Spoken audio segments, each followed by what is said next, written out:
बिस्मिल्लाहिर्रहमानिर्रहीम, अस्सलामुअलैकुम नाज़रीन और तमाम देखने वालों को खुशामदीद कहते हैं और सुनो न्यूज़ की खुसूसी ट्रांसमिशन सदाए रमज़ान के साथ मैं हूँ आपकी मेज़बान माहम जाहिद और मेरे साथ मौजूद हैं उज़ैर मलिक। आप सबको जनाब मेरी तरफ से भी बहुत बहुत सलाम हो और उम्मीद करते हैं कि आप सब ईमान और सलामती की बेहतरीन हालत में होंगे और इस माह मुक़द्दस की बरकतें और रहमतों से जनाब फैज़याब हो रहे होंगे। और आज का प्रोग्राम जनाब हमेशा की तरह बहुत ही ज़बरदस्त होने वाला। जी बिल्कुल। और हम देख रहे हैं कि रमज़ानुल मुबारक का छठा रोज़ा है और अल्हम्दुलिल्लाह यहाँ तक हम पहुँच गए। आगे का सफ़र भी सब्र तहम्मुल से हम जी तय करें, यही दुआ है। और वक्त बहुत जल्दी से गुजर रहा है, रहमत का पहला अशरा और अब हम देख रहे हैं कि अपने दरमियानी अयाम में है। ये वो दिन है जब आसमान से अल्लाह की रहमतें बरस रही हैं और हम गुनाहगारों को पुकार रही हैं कि आओ और अपने रब को राज़ी कर लो। ये 6 दिन हमें सब्र, शुक्र और इबादत का वो जायका दे गए हैं जिसकी मिसाल उज़ैर कहीं नहीं मिलती है। बिल्कुल। और अल्लाह पाक ने हमें ये अपॉर्चुनिटी दी है कि हम इन मुबारक घड़ियों में अपनी रूह को पाक करें और अपनी झोलियाँ उसकी नेमतों से भर लें, क्योंकि ये टाइम बहुत जल्दी गुजरता है और आता भी बड़े कम अरसे के लिए, बड़े इंतज़ार के बाद। तो आप सबसे गुजारिश है कि इन मुबारक लम्हों में हमें अपने वालिदैन को और पूरी उम्मत मुस्लिमा को अपनी दुआओं में ख़ास तौर पर याद रखें, क्योंकि जो दुआ आप किसी के लिए करते हैं वो सबसे पहले आपके अपने हक में कबूल होती है। तो जनाब आइए खैर बरकत के सफ़र का बाकायदा आगाज़ करते हैं और बढ़ते हैं सबसे पहले अपने सेगमेंट की जानिब। और आज हम बात करेंगे कि जनाब रमज़ान जिस तरह से आपने गुजारना है, तो वो अगर आप सेहतमंद होंगे तो आप बड़े बेहतरीन तरीके से गुजार सकेंगे। खुदा ना खास्ता कोई प्रॉब्लम आ जाती है, इबादत भी बहुत बेहतरीन बीमारी आ जाती है, तो फिर वो आप रोज़े भी नहीं रख पाते और मसाइल अलग होते हैं। तो जनाब रमज़ान जहाँ हर मुसलमान की ख्वाहिश होती है ज़्यादा से ज़्यादा इबादत करे, वहीं इंसानी सेहत का दुश्मन मिलावट माफिया भी सरगर्म हो जाता है। कभी हम देखते हैं कि दूध में मिलावट, कभी मुज़रे सेहत गोश्त है, तो कभी गैर मयारी घी और मसाला जात हैं। अवाम की सेहत दाव पर लगी होती है, लेकिन इस बार पंजाब फूड अथॉरिटी ने एक जारहाना रमज़ान एक्शन प्लान तरतीब दिया है ताकि आपकी सहरी और इफ्तारी में कोई भी जहर न घोल सके। लेकिन उज़ैर इस बार चैलेंज जो है वो ज़्यादा तगड़ा है, क्योंकि वज़ीर आला पंजाब का रमज़ान निगहबान दस्तरखान प्रोग्राम भी पूरे सूबे में जारी है, जहां लाखों लोगों को खुराक की जो मयार है वो बरकरार रखना एक कठिन इम्तिहान है। दूध की सप्लाई के औकात बदलने से लेकर हम देख रहे हैं सड़कों पर मौजूद इफ्तार जो पॉइंट्स हैं वहाँ तक का सफ़र और उनकी निगरानी करना एक टफ टास्क है। और इन तमाम हक़ाइक़ और ज़मीनी सूरत हाल पर आज हम अपने प्रोग्राम में बात भी करेंगे। हमारे साथ मौजूद हैं DG Punjab food authority Mohammad Asim Javed साहब। बहुत शुक्रिया आपके वक्त का, वेलकम दायर। सर सबसे पहले तो ये बताएं कि रमज़ानुल मुबारक में फूड सेफ्टी के चैलेंजेस कितने बढ़ जाते हैं और उसके पेश नज़र क्या प्लान फिर तरतीब दिया जाता है? जी पहले तो आपका बहुत शुक्रिया। जहाँ तक रमज़ान का ताल्लुक है तो मैं ये बताना ज़रूरी समझता हूँ कि वज़ीर आला पंजाब साहबा की ज़ीरो टॉलरेंस पॉलिसी अगेंस्ट मिलावट माफिया और उनका फोकस जो है फूड सेफ्टी के हवाले से, उसके अलावा पब्लिक हेल्थ के हवाले से और फिर लोगों की न्यूट्रिशनल वेलबींग के हवाले से बहुत ज़्यादा फोकस है।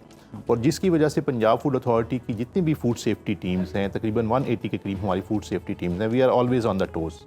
जहाँ तक रमज़ान का ताल्लुक है तो रमज़ान की तैयारी हमारी तकरीबन 2 हफ्ते पहले ही शुरू हो जाती है। कि बहुत से बिजनेसेस ऐसे होते हैं जो रमज़ान स्पेसिफिक होते हैं कि लोग बल्लियाँ, लोग जो दही बल्ले, केचप, मायोनीज़, इस तरह की बहुत सी चीज़ें जो है ना वो पहले से ही बनाना शुरू कर देते हैं। चिकन समोसा, पट्टी रोल और इस तरह की चीज़ें वगैरह। तो हमारी तैयारी जो है वो 2 हफ्ते पहले से ही शुरू हो जाती है। जहाँ तक रमज़ान का ताल्लुक है तो हमने रमज़ान में जो है ना वो 3 शिफ्टें बनाई हुई हैं कि 2 शिफ्ट जो हैं वो अफ्तार को कवर करती हैं और 1 शिफ्ट जो है वो सहर को कवर करती है। इसके अलावा दूध के हवाले से, गोश्त के हवाले से हमारी टीम्स जो हैं, जो मिल्क सेफ्टी टीम्स हैं या मीट सेफ्टी टीम्स हैं, वो भी मुतहरिक होती हैं। और पिछले तकरीबन 5 जो रोज़े गुजरे हैं इसमें हम तकरीबन 20,000 हमारी इंस्पेक्शंस जो हैं वो रमज़ान स्पेसिफिक हैं। उसमें 17 हमने FIRs दी जहाँ पे मिलावट माफिया जो है, क्योंकि जब एक सप्लाई जब डिमांड किसी भी चीज़ की ज़्यादा होती है तो उस वक्त क्या कहते हैं कि मिलावट माफिया को भी एक जो है ना वो मौका मिल जाता है। तो हम जो है वो एक तरह से प्रिकॉशनरी मेजर्स लेते हुए हम उनसे अल्हम्दुलिल्लाह एडवांस चलते हैं। हमारी विजिलेंस की टीम्स जो हैं, हमारे जो मुख्तलिफ सोर्सेज हमें इंफॉर्मेशन दे रहे होते हैं वो भी ज़्यादा एक्टिवेट हो जाते हैं, वो ज़्यादा मुतहरिक हो जाते हैं। और हम जो है वो रमज़ान से पहले और रमज़ान के दौरान जो है मिल्क रेट्स के हवाले से, मीट सेफ्टी रेट्स के हवाले से हमारी कार्रवाइयाँ पहले से बहुत ज़्यादा हो जाती हैं। अच्छा सर हमें ये भी बताइएगा कि सबसे ज़्यादा मिलावट जो है वो किस चीज़ की? एक तो कंजम्पशन ज़्यादा दूध दही की हम देख रहे होते हैं बहुत ज़्यादा होती है, सहरी के टाइम तो रश लगा होता है, किस चीज़ में अब बहुत ज़्यादा जो है मिलावट का अंसर पाया गया है जिसके खिलाफ बहुत कार्रवाई की गई हो? देखिए, कुछ टाइम पहले जो चीफ सेक्रेटरी पंजाब साहब है, उनके पास हमारी मीटिंग हुई तो उन्होंने कहा 5 आप एरियाज़ आइडेंटिफाई करें जहाँ पे मिलावट के इंस्टांसेस सबसे ज़्यादा हैं। पहले नंबर पे उसमें जो है वो दूध है, दूसरे नंबर पे उसमें मीट है, तीसरे नंबर पे वाटर एंड बेवरेजेस हैं, चौथे नंबर पे उसमें स्पाइसेस हैं और 5वें नंबर पे उसमें घी आता है। तो ये एक 5 ऐसी मतलब आइटम्स हैं, फूड आइटम्स हैं जहाँ पे अडल्ट्रेशन ज़्यादा होती है। उसकी वजह क्या है कि उसके पीछे उनकी कंजम्पशन उतनी ज़्यादा है। और दूसरी बात ये है कि जो मिलावट माफिया है ये समझ लें कि हर वो हरबा इस्तेमाल करता है। ये हम इनको ग़िज़ाई दहशतगर्द इस वजह से कहते हैं कि ये ग़िज़ा के पैसे पूरे लेते हैं, लेकिन धोखा देते हुए, धोखा करते हुए लोगों को मुज़र सेहत चीज़ें देते हैं। यानी कि अगर दूध के अंदर मिलावट की बात करते हैं तो उसके अंदर इन्होंने वेजिटेबल घी डाला होता है, उसमें तरह तरह के केमिकल जिसमें हाइड्रोजन पर ऑक्साइड है या फार्मालिन है या डिटर्जेंट है, इस तरह की चीज़ें उसके अंदर मिक्स की होती हैं। उसके अंदर स्मगल्ड खुश्क पाउडर जो है वो खुश्क दूध जो है वो मिलाया होता है। तो इस तरह का जो महलूल बनाते हैं वो एक स्वीट पॉइज़न है। वो स्वीट पॉइज़न है जो बच्चों के लिए, ख़वातीन के लिए, बुज़ुर्गों के लिए नुकसान का बायस है। उससे ग़िज़ाइयत नहीं है बल्कि उससे सेहत को नुकसान पहुंचता है। इस वजह से हम इनको ग़िज़ाई दहशतगर्द कहते हैं। और 1 अगस्त 2025 से लेकर कल की तारीख तक हमारी 1030 FIRs हैं। 629 यूनिट जो थे इस तरह के फेक अडल्ट्रेशन अडल्ट्रेटेड मिल्क बनाने वाले जो यूनिट्स थे उनको हमने बंद किया हुआ है, उनको खोला नहीं है। और हम आए रोज़ अदालतों के अंदर जो है ना इनके आमने सामने खड़े होते हैं और अदालतों में इनके साथ केसेस जो है लड़ रहे होते हैं।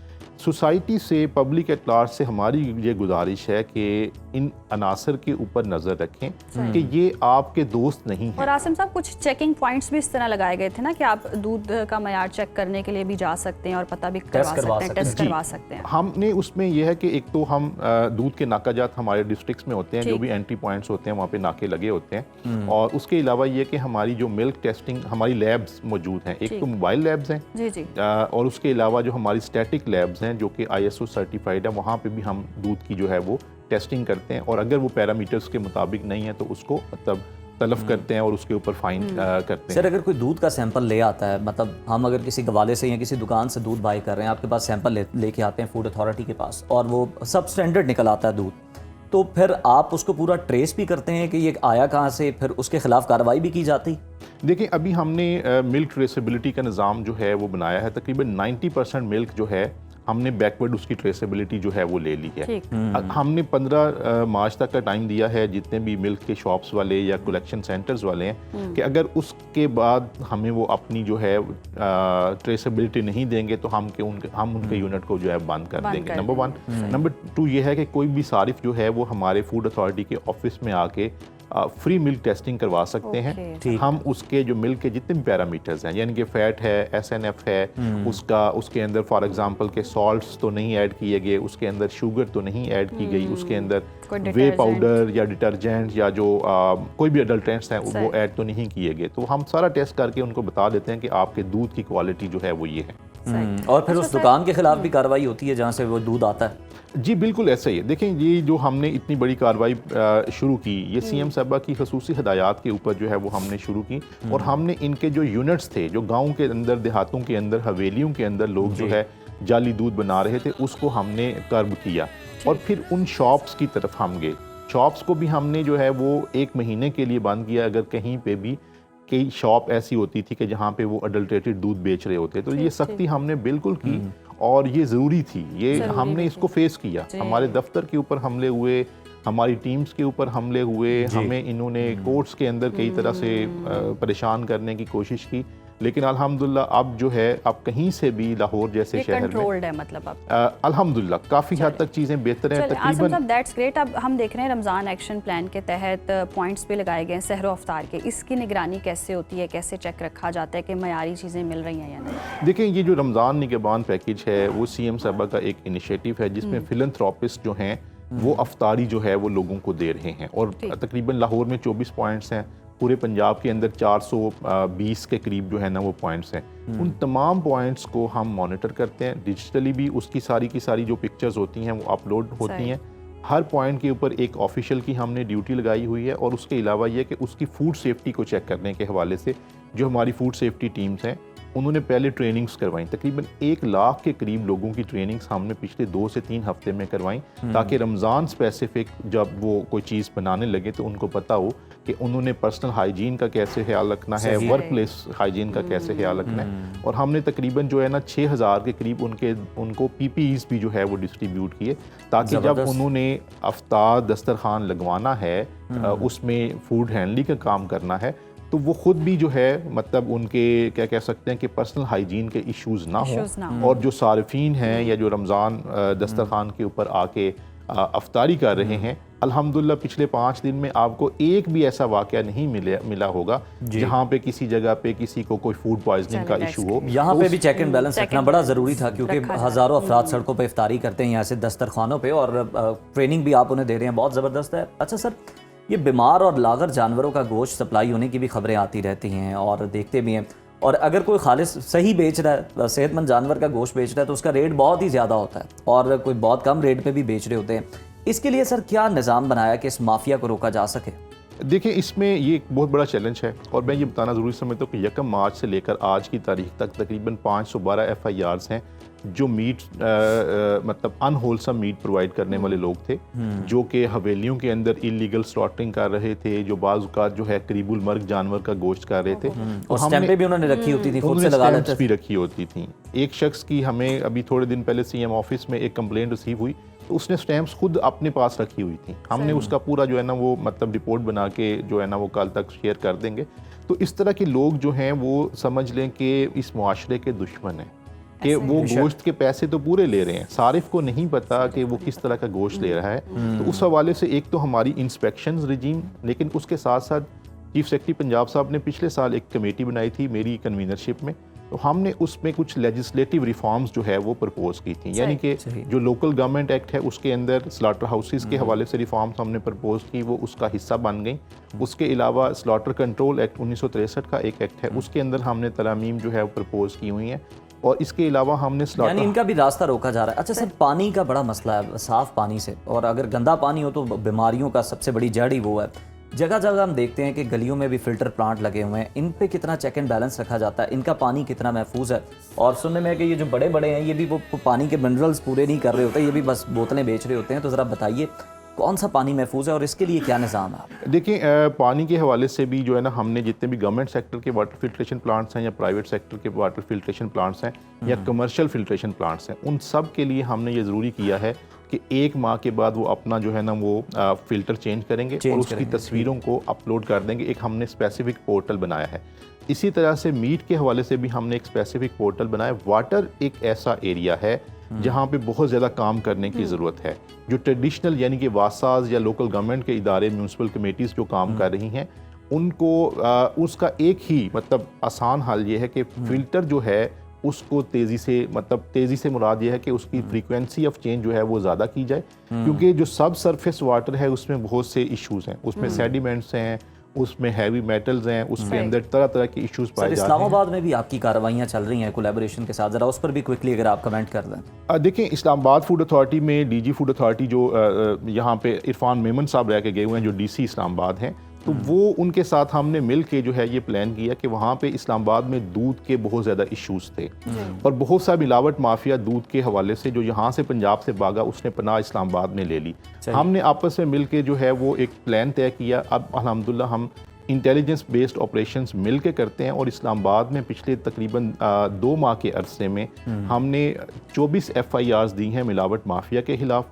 रात भी हम तकरीबन 2 बजे हमारी टीम्स एक ऑपरेशन बड़ा कामयाब उन्होंने ऑपरेशन किया और वहाँ पे एक मिलावटी जो यानी पंजाब फूड अथॉरिटी अब इस्लामाबाद के अंदर तक भी कोलैबोरेट करके उनके साथ कार्रवाइयाँ कर रही है और वहाँ पे भी जो माफिया है, जो चाहे मिलावट का है या किसी भी किस्म का, उनको जनाब अनअटेंडेड नहीं छोड़ा जा रहा और बल्कि उनके खिलाफ FIRs भी दी जा रही हैं और अब तक 24 FIR दी जा चुकी हैं। बहुत शुक्रिया आसिम साहब आपके वक्त का सर। और नाज़रीन बिल्कुल आप भी कोशिश किया करें कि जहाँ से आप ख़रीदारी कर रहे हैं अशिया खुरनोश की, आप ख़ुद भी थोड़ा सा देखें कि वो चीज़ें कितनी महफूज हैं और अगर आपको कोई मसला मसाइल या प्रॉब्लम नज़र आती है तो पंजाब फूड अथॉरिटी की हेल्पलाइन मौजूद है, आप उस पर कॉल करके 1223। आप इस पे कॉल करके अपनी कंप्लेन भी रजिस्टर करवा सकते हैं। अभी ब्रेक शामिल करते हैं, देखते रहिए सदाए रमज़ान। वेलकम बैक नाजरीन कराम, रमज़ानुल मुबारक की इन पुरनूर सातों में जब फ़ज़ाएँ ज़िक्र इलाही से मुअत्तर हैं और कायनात का ज़रा ज़रा तस्बीह ख्वां है, तो एक मोमिन के दिल में दयार मदीना की तड़प और भी बढ़ जाती है। सच तो यह है कि ज़िक्र मुस्तफ़ा के बगैर ना तो ईमान की तकमील मुमकिन है और ना ही हमारी सहर व इफ्तार की ये महफ़िलें मुकम्मल कहला सकती हैं। तो आइए सज्जाद साहब का तहरीर करदा खूबसूरत नातिया कलाम नात ख्वां ज़िशान आरिफ की पुरसोज़ आवाज़ में समात फरमाते हैं।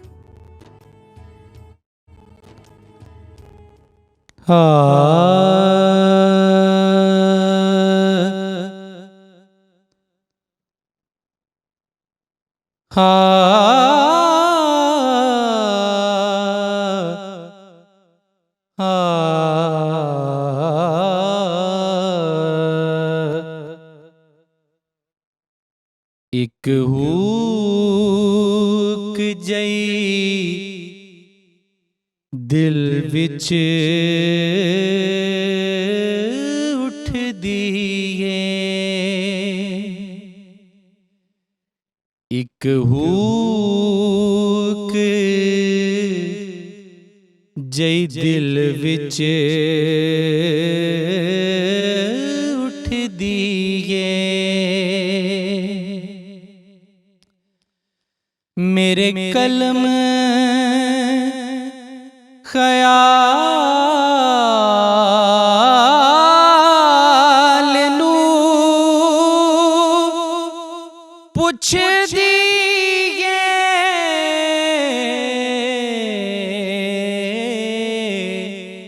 एक हुक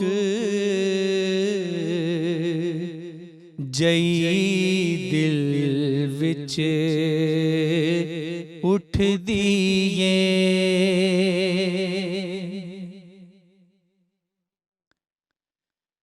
कुछ बयान ते कर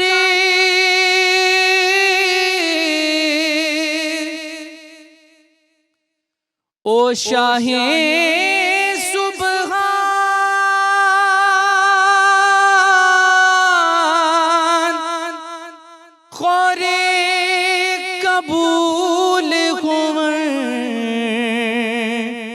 तेरे लफ्ज नदान, खोरे कबूल हुए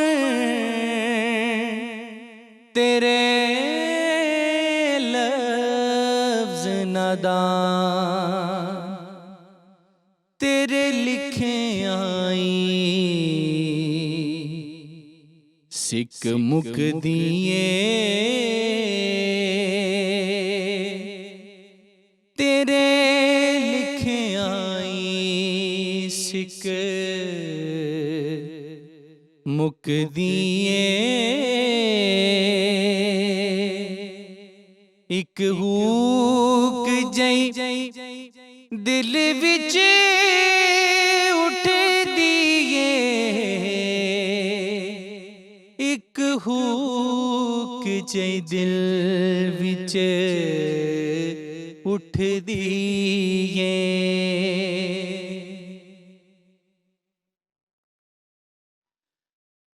की ख्याल बुना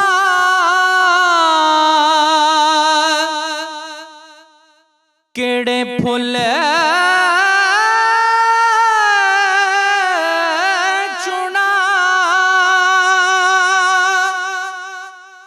केड़ी बात करा जो पसंद उन्हां, किवें लफ्ज़ ते बैर तमाम करा, केड़े सुर विच माहिदा दम में परा, होके भर भर कलम पई रुक दिए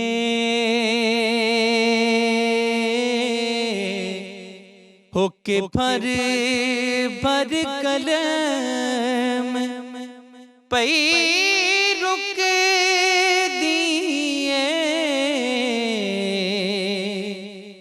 एक हुक जई दिल विच उठ दिए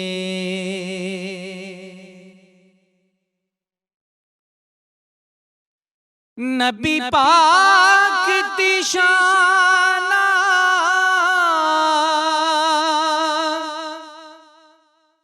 सब बनिया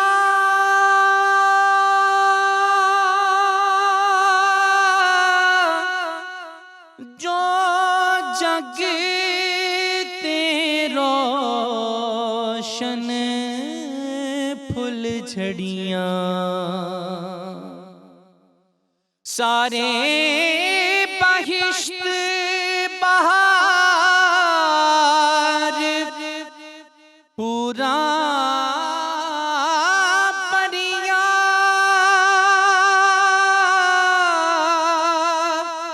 उस नूर दिया हिण सब लड़ियां जिथे खुशबू जाके झुक दिए जिथे खुशबू जाके झुक दिए जिथे खुशबू जाके चुक दिए एक हुक जई दिल विच उठ दिए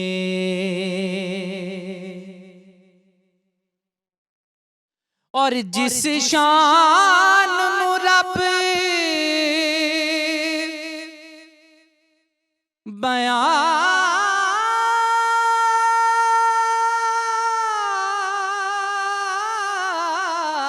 बयान करे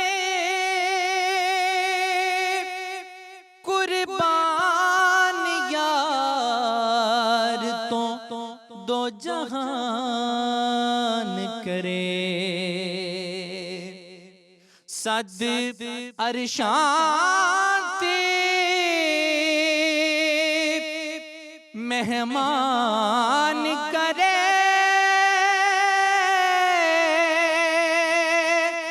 पढ़ सलाम दरूद पशान करे जात रब दी नाज पई चुक दिए जात रब दी नाज पई चुक दिए एक हुक जे दिल विच उठ दिए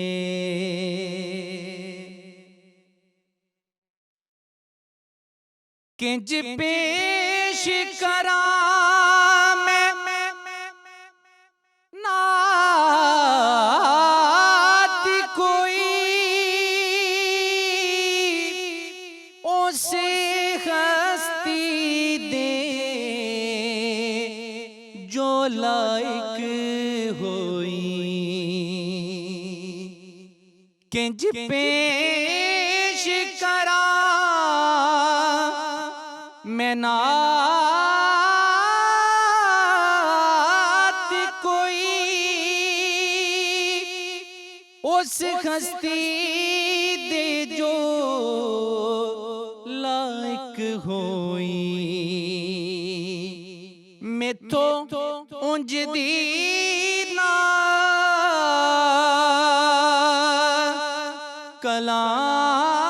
कलाम कोई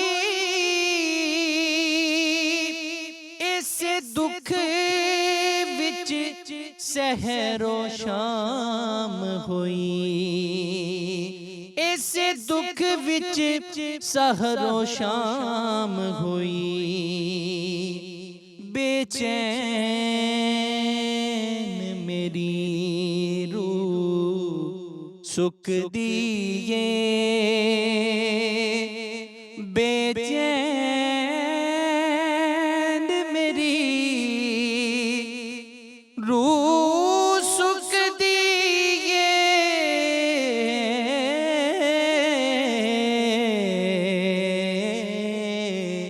एक हुक जई दिल विच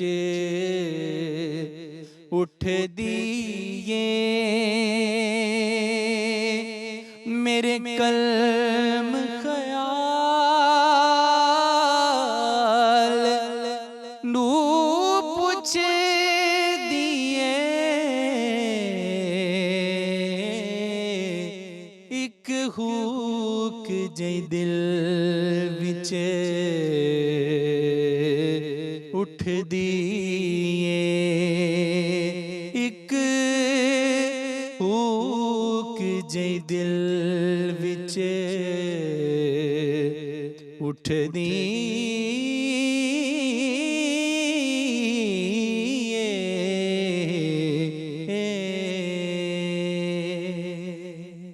सुभान अल्लाह, सुभान अल्लाह। माशाअल्लाह। बहुत ही खूबसूरत आवाज़, और जितनी खूबसूरती से सजाद साहब ने लिखा है ज़िशान, आपने उतनी ही खूबसूरती से ये कलाम पढ़ा है। इंसाफ बहुत किया कलाम के इंसाफ साथ किया। आपने। नाज़रीन, अभी ब्रेक पर चलते हैं। ब्रेक के बाद आप देख सकेंगे इफ्तार पकवान, हमारा kitchen segment. Stay with us. बिस्मिल्लाहिर्रहमानिर्रहीम, अस्सलाम वालेकुम। आप देख रहे हैं इफ्तार पकवान और मैं आपकी होस्ट जन्नत जमशेद आपके सामने हाजिर हूँ। उम्मीद करती हूँ आप सबके रोज़े बहुत अच्छे गुजर रहे होंगे, और ख़वातीन तो इस वक्त इफ्तारी बना रही होंगी, और रमज़ान में ख़वातीन की पूरी कोशिश होती है कि वो डिफरेंट रेसिपीज़ ट्राई करें, और हमारे इस सेगमेंट इफ्तार पकवान का मकसद ही ये है कि उन ख़वातीन को, और मैं कहूँगी मर्द हजरात भी, क्योंकि मर्द हजरात भी आजकल कुकिंग बड़ी अच्छी कर रहे हैं, उन सब के लिए मज़ेदार और मुनफरिद रेसिपीज लेकर आए। तो हमारी शेफ अनम मेरे साथ मौजूद है, हमेशा की तरह प्यारी लग रही हैं आप। अस्सलाम वालेकुम, थैंक यू सो मच। आप तो फॉरएवर ही खूबसूरत हैं। चलिए, मैंने हम तो आपको कभी भी इसलिए लग जाते कॉम्प्लीमेंट दिया, आपने कॉम्प्लीमेंट मुझे वापस कर दिया, हिसाब बराबर बराबर। चलें, कैसी हैं आप? बिल्कुल ठीक। रमजान कैसा गुजर रहा है? रमजान बहुत अच्छा गुजर रहा है, और आपके साथ तो मुझे शदीद मज़ा आ रहा है। अच्छा अनम, आज आप क्या बनाना सिखा रही हैं? बिल्कुल, आज हम बनाएंगे सबरोसो की रेसिपी है क्रिस्पी चिकन स्ट्रिप्स के साथ। वाह, वाह, हम वाह। एक रेसिपी को क्रिएट करेंगे। आज हम बनाने जा रहे हैं क्रिस्पी चिकन रैप्स। तो क्रिस्पी चिकन रैप्स की जगह पे हम सबरोसो के जो है वो सीख कबाब भी ऐड कर सकते हैं इसके अंदर। आप चाहें तो इसके अंदर जो है फजीता टॉपिंग सबरोसो की वो भी ऐड कर सकते हैं। तो लॉट ऑफ रेंज है। जब आप रैप्स बनाना स्टार्ट करते हैं तो आपके पास एक वाइड रेंज आ जाती है। तो आज की रेसिपी जो है वो बड़ी आसान और क्विक है और जल्दी से बनने वाली है। लेकिन ये रवायती रैप्स नहीं होंगे, इनके अंदर ट्विस्ट तो करना जरूरी है। अनम हो और कुछ ट्विस्ट ना हो, फ्यूजन ना हो, ऐसा हो ही नहीं सकता। हाँ जी, तो आज की रेसिपी जो है ये रवायती रैप्स नहीं होंगे, इसके अंदर हम थोड़ा फ्यूजन करेंगे, और जो फ्यूजन करेंगे वो हम आपको आगे बताएंगे कि क्या फ्यूजन। तो पहला स्टेप क्या है? पहला स्टेप है आग लगाना, जो कि बहुत से लोगों का बहुत ही पसंदीदा काम होता है। काम है, लेकिन तो हम मैं लगा देती हूँ, हाँ, लेकिन लगाइए। इसका मतलब ये नहीं है कि मुझे आग लगाना पसंद है। अच्छा, उसके बाद इसके अंदर अब आप डालेंगी डालडा कुकिंग ऑयल, और आप इसको तकरीबन शैलो फ्राई करेंगे हम लोग। तो डालडा हाफ माओ का एतमाद। बिल्कुल, तो आप इसको हाफ कर दें ऑयल बस से। आपने मुझे बताना है कि कितना डालूं। डालते जाएं, डालते जाएं, डालते जाएं, जब हाफ हो जाएगा तो रुक जाएगा। तो ये देखिए, डालडा जो है सेहत के लिए भी बहुत अच्छा जो है वो ऑयल है। और डालें, और डालें। देखें, हमारे जो क्रिस्पी चिकन स्ट्रिप्स हैं वो डिप होने चाहिए। बिल्कुल, आप सही कह रही हैं। बस बस। और इसके लिए इंग्रेडिएंट्स मैं आपको बता देती हूँ। जितनी देर में हमारा ऑयल गर्म हो जाएगा और जन्नत जो है वो मुझे सबरोसो के क्रिस्पी चिकन स्ट्रिप्स का बॉक्स खोल देंगी, तो हम उसको करेंगे फ्राई। तब तक मैं आपको बता देती हूँ कि इसके अंदर जाएगा क्या क्या। बेसिकली स्ट्रिप्स जाएंगी जो रेगुलर हम इसको फ्राई करेंगे। एक सॉस रेडी करेंगे मायो और बारबेक्यू सॉस के साथ, कुछ और सॉसेस भी ऐड करेंगे उसमें। साथ में इसके अंदर चीज़ हम ऐड करेंगे, अंदर फिलिंग करेंगे थोड़ी सी, और ऊपर हम येलो चीज़ को अपने रैप्स के ऊपर लगाएंगे, और उसको फिर हम अवन बेक करेंगे। तकरीबन इसको 180 डिग्री टू 200 डिग्री पे हम इसको पहले प्री हीटेड अवन में बेक करेंगे, just for like 10 to 12 minutes के लिए। तो ये हमारी बिल्कुल। रेसिपी रेडी हो जाएगी। आप अगर हम चाहें तो सेब्रोसो की बात करें तो मेरे ख्याल में तमाम लोगों का जो दस्तरखान है ना वो इनकम्प्लीट है, क्योंकि वेरिएशंस बहुत ज़्यादा हैं। कचौरी, बिल्कुल। पकोड़े, समोसे, स्ट्रिप्स, तो आपको सेब्रोसो हर चीज़ प्रोवाइड कर रहा है और साफ सुथरी प्रोवाइड कर रहा है। तो और इसको खोलेंगे। सबरोसो जो है ना जन्नत, सबरोसो एक वाहिद ऐसा ब्रांड है जो इस वक्त जो है वो कचौड़ी को जिन्होंने सबसे पहले फ्रोज़न कचौड़ी इंट्रोड्यूस की थी, और मेरी तो वो बड़ी ऑल टाइम फेवरेट है। क्योंकि बाहर की कचौड़ी मुझे ऐसा लगता है कि थोड़ी सी अनहेल्दी होती है, तो आपके सामने जो आप खुद घर से बना रहे हैं वो उसके अंदर आपको ये भी पता होता है कि क्या क्या डला हुआ है, क्योंकि इसके बॉक्स के ऊपर ईच एंड एवरी स्टेप जो है वो मेंशन है। तो थोड़ा सा ऑयल का टेम्परेचर गर्म हो जाए मज़ीद तो फिर गर्म हो। फिर हम इसमें ऐड करते हैं। उतनी देर में फिर हम क्या कर लेते हैं, हम थोड़ी सी कटिंग कर लेते हैं। फिर जैसे ही ऑयल गर्म होगा तो आप उसमें स्ट्रिप्स ऐड कर दीजिएगा। इसके अंदर हम ऐड करेंगे थोड़े से टमेटोज स्लाइसिस करके, और जो कि मुझे पता है कि जन्नत की बहुत फेवरेट है। मुझे टमाटर बहुत अच्छे बिल्कुल। लगते हैं। और इसके अंदर हम जो है थोड़े थोड़े स्लाइसेस ऐड करेंगे टमेटोज़ के। आप चाहें तो इसके अंदर कैबेज और कैप्सिकम जो वेजी आपको पसंद तो है वो आप इसमें क्या ऐड करेंगे टमाटरों के अलावा? आइसबर्ग हम इसके अंदर ऐड करेंगे थोड़ा सा, और बस आइसबर्ग और टमाटोज ऐड करेंगे। लेकिन अगर आपको अनियंस का फ्लेवर अच्छा लगता है, पता नहीं क्यों मुझे ऐसा लगता है कि थोड़े रॉ अनियंस जो है ना वो रैप्स के लिए नहीं बने हुए। अगर आपने अनियंस डालने भी हैं तो फिर आप उनको कैरामलाइज्ड लेकिन अनियन जिसको अगर प्याज पसंद है तो वो ऐड कर भी सकते कर हैं। सकता है। वेजीज का ऑप्शन आपका अपना है। तो जन्नत डालना स्टार्ट करें। पहले एक सरा आप डालें, मुझे ताकि- क्वांटिटी बता दें कितने पहले एक डालूं? डालें ताकि पता चले कि ऑयल का टेम्परेचर गर्म हो गया कि नहीं, क्योंकि ठंडे ऑयल में डलने से क्या होगा कि बहुत ऑयली हो जाएगा। अभी नहीं हुआ, थोड़ा तेज करते हैं फ्लेम फ्लेम। बढ़ा देते हैं हम। हाँ जी। और यहाँ पे हम अपने टमेटोज़ को कर लेते हैं कट, और साथ ही अब हम इसके अंदर ऐड करेंगे आइसबर्ग। अब आपको वेजिटेबल्स पसंद है ना? मुझे कुछ लोग होते हैं ना वो जरा चिकन खाना पसंद करते हाँ, हैं, मुझे तो उनको सब्जियों में भी चिकन चाहिए होता है। तो आपको लाइक पसंद है वेजिटेबल्स के, या नहीं, आप बस- चाहते हैं कुछ चिकन हो उसमें? नहीं, मतलब हो साथ कुछ ऐसा कॉम्बिनेशन तो गोश्त होना खोर है चाहिए। आप, गोश्त खोर। गोश्त खोर नहीं, सिर्फ चिकन खोर, वो भी ब्रॉयलर मुर्गी। मम्मी डैडी हैं आप। मम्मी डैडी या बर्गर बचास। तो ये हो गया है। अब आप इसके चलिए। अंदर जो है डाल दें, कोई 6-7 पीस डाल दें, और अब इनको करेंगे अच्छे तरीके से हम फ्राई। और थोड़े से जो है ग्रीन अनियंस भी हम इसके अंदर ऐड कर देते हैं, और ये जब जाएंगे इसके अंदर ग्रीन अनियंस। तो इनको फ्राई होने में कितना टाइम लगेगा ना? इनको हार्डली 5 to 6 मिनट्स लगेंगे, 10 से इससे ज़्यादा टाइम नहीं लगेगा फ्राई और होने में। हर चीज़ इन्होंने मेंशन की हुई है यहाँ हाँ पर जी। कि आपने इनको प्री हीट ऑयल में कितनी देर हाँ जी, आपने फ्राई बिल्कुल वही करना है? ना। सिर्फ 4 से 5 मिनट, हाँ जी, और उसके बाद ये गोल्डन क्योंकि हो जाएंगे। ये हाफ डन होते हैं। इसके बगैर अगर आप इसको फ्रीज करेंगे तो इसकी जो कोटिंग है उसका ख़राब होने का जो है वो बहुत हद तक जो है वो डर होता है। तो इसलिए फिर उसको हाफ डन करके ही आगे का प्रोसीजर स्टार्ट करते हैं। हम अपनी सॉस को रेडी कर लेते हैं। स्टिक्स हमारी फ्राई हो रही हैं। अब आप जी। बनाएंगी सॉस। बिल्कुल, अब बनाएंगे सॉस। सॉस के लिए हम इसमें ऐड करेंगे मायोनीज। मायोनीज तकरीबन 3 से 4 टेबल स्पून के करीब, और साथ में हम इसके अंदर ऐड करेंगे स्वीट चिली सॉस, और थोड़ी सी मैं इसके अंदर ऐड करूँगी बारबेक्यू सॉस। बारबेक्यू सॉस का रैप्स में बहुत अच्छा सा फ्लेवर आता है। तो तकरीबन 1 टेबल स्पून भरकर हम इसके अंदर ऐड करेंगे बारबेक्यू सॉस।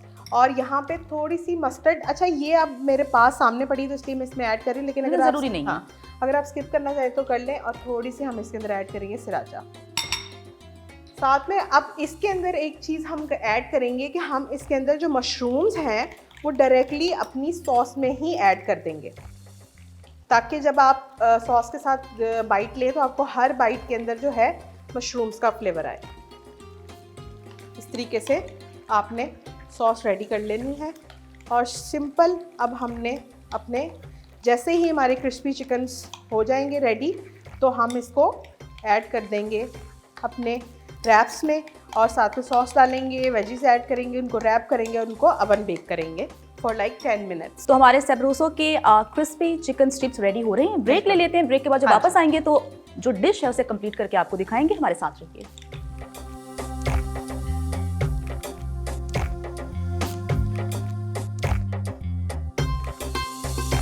ब्रेक के बाद इफ्तार पकवान में मैं आपको वेलकम कहती हूँ। सेब्रोसो के क्रिस्पी चिकन स्ट्रिप्स रेडी हो चुके हैं। अगला स्टेप क्या है ना? अगला स्टेप है, अब हम जाएंगे टॉर्टिला रैप्स की तरफ। टॉर्टिला रैप्स जो है ये रैप्स बेसिकली उसी में ही टॉर्टिला में ही बन सकते हैं। लेकिन अगर आप चाहें तो इसको पराठे में भी कन्वर्ट कर सकते हैं। बिल्कुल, तो वो ये आपका आपकी बन अपनी जाएगा। choice है। हाँ जी, वो बन जाएगा क्या कहते हैं पराठा रोल टाइप का कुछ। और आप इसे इफ्तार सहर किसी टाइम भी खा हाँ सकते हैं। बिल्कुल, तो आप इसको जो है वो एंजॉय कर सकते हैं अपने इफ्तार में। और आप इसको इधर रख लेते हैं क्योंकि वो गर्म है। अच्छा, सिंपल आपने इनफैक्ट हम थोड़ा सा, अगर आप मुझे डालडा कुकिंग ऑयल दें तो हम इस पर थोड़ी ऑयल लगा लें ताकि वो चिपके ना बिल्कुल भी, क्योंकि ना बदले ज़माने और ना ही बदला डालडा। बिल्कुल। इसको मैं आपकी बिल्कुल मदद करती हूँ। हाँ जी, बस आपने मुझे क्वांटिटी बतानी है। डालें थोड़ा और, बस, thank you. Anam loves Dalda. Dalda बिल्कुल। देखिए, कोई भी रेसिपी जो है वो डालडा के बिना अधूरी है। ऑयल या घी या ऑलिव ऑयल किसी के बगैर जो है वो इनकम्प्लीट लेकिन है। घी और ऑयल सिर्फ डालडा का। बिल्कुल ऐसा ही है। अच्छा जी, ये हो गया अच्छे से ब्रश अब हमारा। और अब हम इस पे रखेंगे अपने रैप्स को, और रैप्स को रखकर हम इसको बल्कि इधर कर लेते हैं बिल्कुल, और इस पे हम रखकर अपने रैप्स को रेडी कर लेते हैं। सबसे पहले हम ऐड करेंगे अपनी सॉस को, ठीक है, सेंटर ही रखेंगे पोर्शन, ये सेंटर में ही बेसिकली हमने सारी जो है अपनी करनी है असेंबलिंग जितनी भी है, ठीक है, इस तरीके से। और उसके बाद में रैप करना है हमने, इसमें हाँ इशू जी, आएगा बिल्कुल रैप में।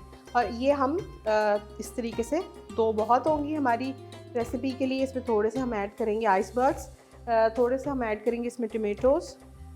अच्छा, अब वेजीज इतनी ही ऐड करनी है कि जिसमें इजीली जो है आपका ये रैप जो है वो बंद हो जाए। और एक हम इसके अंदर जो है लेटस रख देंगे, और इसको इस तरीके से आपने एक साइड से रैप करना है और इस तरीके से आपने दूसरी साइड से रैप करके आप इसको इस तरीके से, इनफैक्ट हमने इसमें चीज़ भी ऐड करनी है थोड़ी सी, तो ये जाएगी इसके अंदर थोड़ी सी चीज़।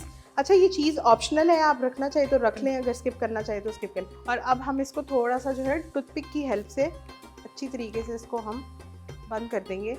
लेकिन जब इसके ऊपर चीज़ लग जाएगी उसके बाद ये इजीली जो है हम इसको रिमूव कर सकते हैं। तो इसी तरीके से जो है हम अपने, अगर आप मुझे एक रैप दे दो उधर से,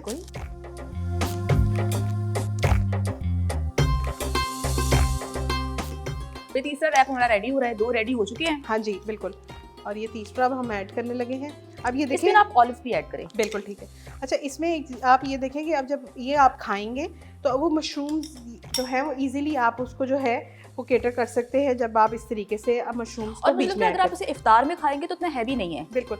और जैसे जिस तरह हमने मशरूम्स ऐड किए इसी तरीके से जो है हम इसमें ऑलिव्स भी ऐड कर सकते हैं, और ऑलिव्स भी डायरेक्टली जो है आप सॉस में डाल सकते हैं अपने, ये भी आपके पास एक जो है अच्छा सा जो है एक ऑप्शन है। तो इस तरीके से आप ऑलिव्स भी इसमें ऐड करें, और ये ऑलिव्स ख़ास तौर पे हम जन्नत की फरमाइश पे ऐड कर रहे हैं। अनमा बहुत अच्छी हैं, आप टमाटर भी मेरी फरमाइश पे ऐड कर दिए हैं, ऑलिव भी ऐड कर रही हैं। देखिए, हम चाहती हूँ मेरी होस्ट खुश रहे, हम सब खुश रहे, आपको भी खुश रख रहे हैं। बिल्कुल।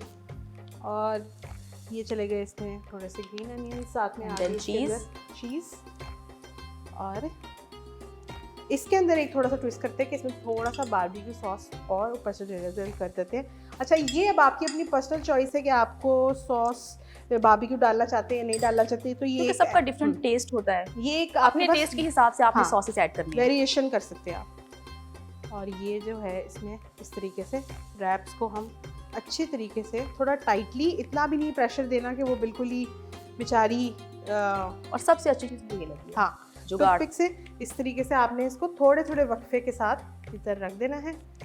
और उसके बाद अब हम इस पर ऐड करेंगे थोड़ी सी येलो चीज़, जो कि जब इसको कलर मिलेगा तो ये बहुत अच्छा सा जो है इसका फ्लेवर आएगा।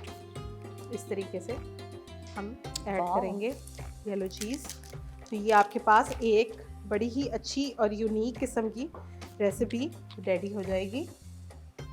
अब यहाँ पे ज़रूरी नहीं है कि आप येलो चीज़ ही लगाएं, मैंने सिर्फ जस्ट टू ऐड कलर मैंने येलो चीज़ ऐड की। आप इसमें मोज़रेला या चेडर चीज़ के स्लाइसेस भी ऐड कर लगा सकते हैं। That's it. अब हम इसको करेंगे बेक ओवन में, हाँ जी, for like 10 to 12 minutes 180 degree पे हम इसको कुक करेंगे, और सेंटर रॉड पे रखेंगे ताकि अच्छे से जो है उसको कलर मिल सके।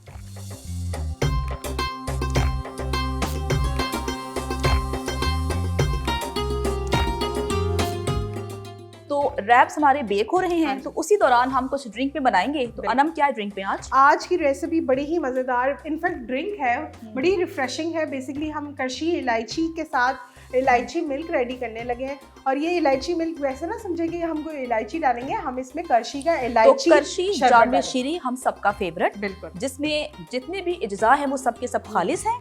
तो अनम बिस्मिल्लाह कीजिए। बिल्कुल आसान सी रेसिपी है, जल्दी से बनने वाली है, बिल्कुल भी टाइम टेकिंग नहीं है। आप चाहें तो इसको जो है वो डायरेक्टली ग्राइंड करने की ज़रूरत नहीं है, और वैसे भी मिक्स करके पी सकते हैं। तो क्योंकि इसमें एक आगे की गर्मियों के लिए बेसल सीड्स इसमें ऐड करें, लेकिन अभी के लिए आप चिया सीड्स ऐड कर सकते हाँ हैं। अभी के लिए आप इसमें चिया सीड्स ऐड कर सकते हैं। तो इसमें जाएगा मिल्क, तकरीबन 1 to 2 ग्लास हम इसमें मिल्क के ऐड करेंगे। साथ में हम इसके अंदर ऐड करेंगे आइस क्यूब्स, क्योंकि अब मुझे ऐसा लगता है कि कोई भी शरबत जो है वो उसके बगैर, आइस के बगैर और वैसे भी incomplete ना है। मौसम चेंज हो गया हाँ है, अब जी। थोड़ी सी गर्मी आ गई है, हाँ जी बिल्कुल। तो और इसमें जाएंगी ये थोड़े से जो आपका basil ड्रिंक है seeds। वो तो ठंडा ही होना चाहिए। हाँ जी, और साथ में थोड़ी सी शुगर ऐड करेंगे। अच्छा शुगर आप स्किप करना चाहें तो स्किप भी करते हैं, क्योंकि इलायची जो करशी इलायची है उसका ऑलरेडी काफ़ी मिठास है, तो स्किप करना चाहे तो कर सकते हैं। बिल्कुल 1 टीस्पून के करीब हम इसके अंदर ऐड करेंगे। साथ ही मैं इसके अंदर शो स्टॉपर करशी का इलायची शरबत ऐड करूँगी। और इससे एक सबसे अच्छी चीज़ है कि इससे कलर बहुत प्यारा सा खूबसूरत सा लाइट ग्रीनिश कलर आ जाता है, तो वो भी बड़ा रिफ्रेशिंग आपको लगता है आंखों को। तो बस सिंपल, अब आप इसको ब्लेंड करेंगे और ब्लेंड करने के बाद हम इसको सर्व करेंगे। हमारी ड्रिंक रेडी है। ड्रिंक हमारी तकरीबन रेडी हो चुकी है। और ये अब देखें इस ड्रिंक को हम ग्लास में चिया उतारेंगे। बेसल सीड से बड़ा ही अच्छा सा जो है ना, एक कहते हैं ना उसमें से हल्के हल्के से जो ले जी, हमारा जो है इलायची मिल्क करशी इलायची शरबत का जो है वो रेडी हो गया है। और ये देखिए कितना अच्छा सा गुई सा आपका जो है शरबत रेडी हो गया है। आप इसको पिए और एंजॉय करें उतनी देर में। और अगर क्योंकि इलायची आपको बहुत पसंद है, अगर थोड़ा सा इलायची शरबत बिल्कुल। और ऐड कर लें। हाँ बिल्कुल, ये देखिए ना जन्नत एक खूबसूरत बात ये है देखिए कि- हम भी आपके बारे में सोचते हैं कि आपको क्या क्या पसंद है। हाँ, बस अब हम भर भर के डालेंगे इसमें थोड़ा सा इलायची शरबत, ताकि जो है ऊपर थोड़े से कलर भी ऐड हो जाए। और इसमें चाहे तो आप अगर थोड़े से ऐड करना चाहें ऊपर से बेसल सीड्स, तो वो भी आप ऐड कर सकते हो। तो चलते हैं, आप थोड़ी सी नज़र मारते हैं अपने हमारे wraps रैप्स की तरफ। तो हमारे रैप्स जो हैं वो हो गए हैं रेडी, और बड़ा अच्छा सा जो है लाइट गोल्डन सा कलर हमारी चीज़ पे अच्छा सा आ गया है, और रैप्स पे भी आ गया है। बड़े ही खूबसूरत से रैप्स हमारे साइड से जो है थोड़े क्रिस्पी से हो गए। और इसको तो रखते रैप्स हैं। हमारे रेडी हो चुके हैं। बिल्कुल, तो रैप्स हमारे रेडी हो चुके हैं और देखने बिल्कुल। में तो बहुत ही हाँ जी। अच्छे लग रहे हैं और अब टेस्ट हम में भी इनको बहुत ही अच्छे होंगे। करते हैं अपनी डिश पे। प्लेटिंग। प्लेटिंग पे बड़ी इंपॉर्टेंट है। तो बड़ी खूबसूरत सी प्लेट आ चुकी हाँ है जी, और अब हम हम- करेंगे प्लेटिंग। बिल्कुल, और ये आगे हमारे सबरोसो हम रखते हैं स्पून्स, साइड पे। और ये आ गया हमारी हमारा प्लेटर रैप का। और इसको थोड़ा सा हम करेंगे एडजस्ट कि हम अपनी सॉस को जो है अच्छे से इधर रख सकें। थोड़े से हम ऊपर से ऐड करेंगे इसके ऊपर ग्रीन अनियंस, और साथ में थोड़े से लेटस जो है वो इसमें रखकर अपनी प्लेटिंग को फाइनल कंक्लूजन की तरफ जो है हम लेकर आएंगे, ताकि थोड़ा सा ग्रीन्स भी जो है उसमें ऐड हो जाए। ठीक है जी, ये हमारे रैप्स जो है रैप वो हमारा हो गए रेडी हो चुका है हैं। और आप इफ्तार में, सहर में, ये आप पे डिपेंड करता है, आप खा सकते हैं। और बड़ा ही इतना हैवी नहीं है, बिल्कुल लाइट और- सा मील है। हाँ, और आज की हमारी दोनों रेसिपीज जो थी, जो कि हमने रेडी की थी सेब्रोसो की क्रिस्पी चिकन स्ट्रिप्स के साथ क्रिस्पी चिकन रैप्स, और उसके साथ हमने आज करशी इलायची शरबत के साथ बनाया था इलायची मिल्क। तो आज की हमारी दोनों रेसिपीज जो है वो हो गई हैं तो रेडी। यकीनन देखने वालों को पसंद आई होगी। मुझे जन्नत जमशेद और शेफ अनम शेख को दीजिए इजाज़त, आपसे फिर मुलाकात होगी। खुदा हाफिज़।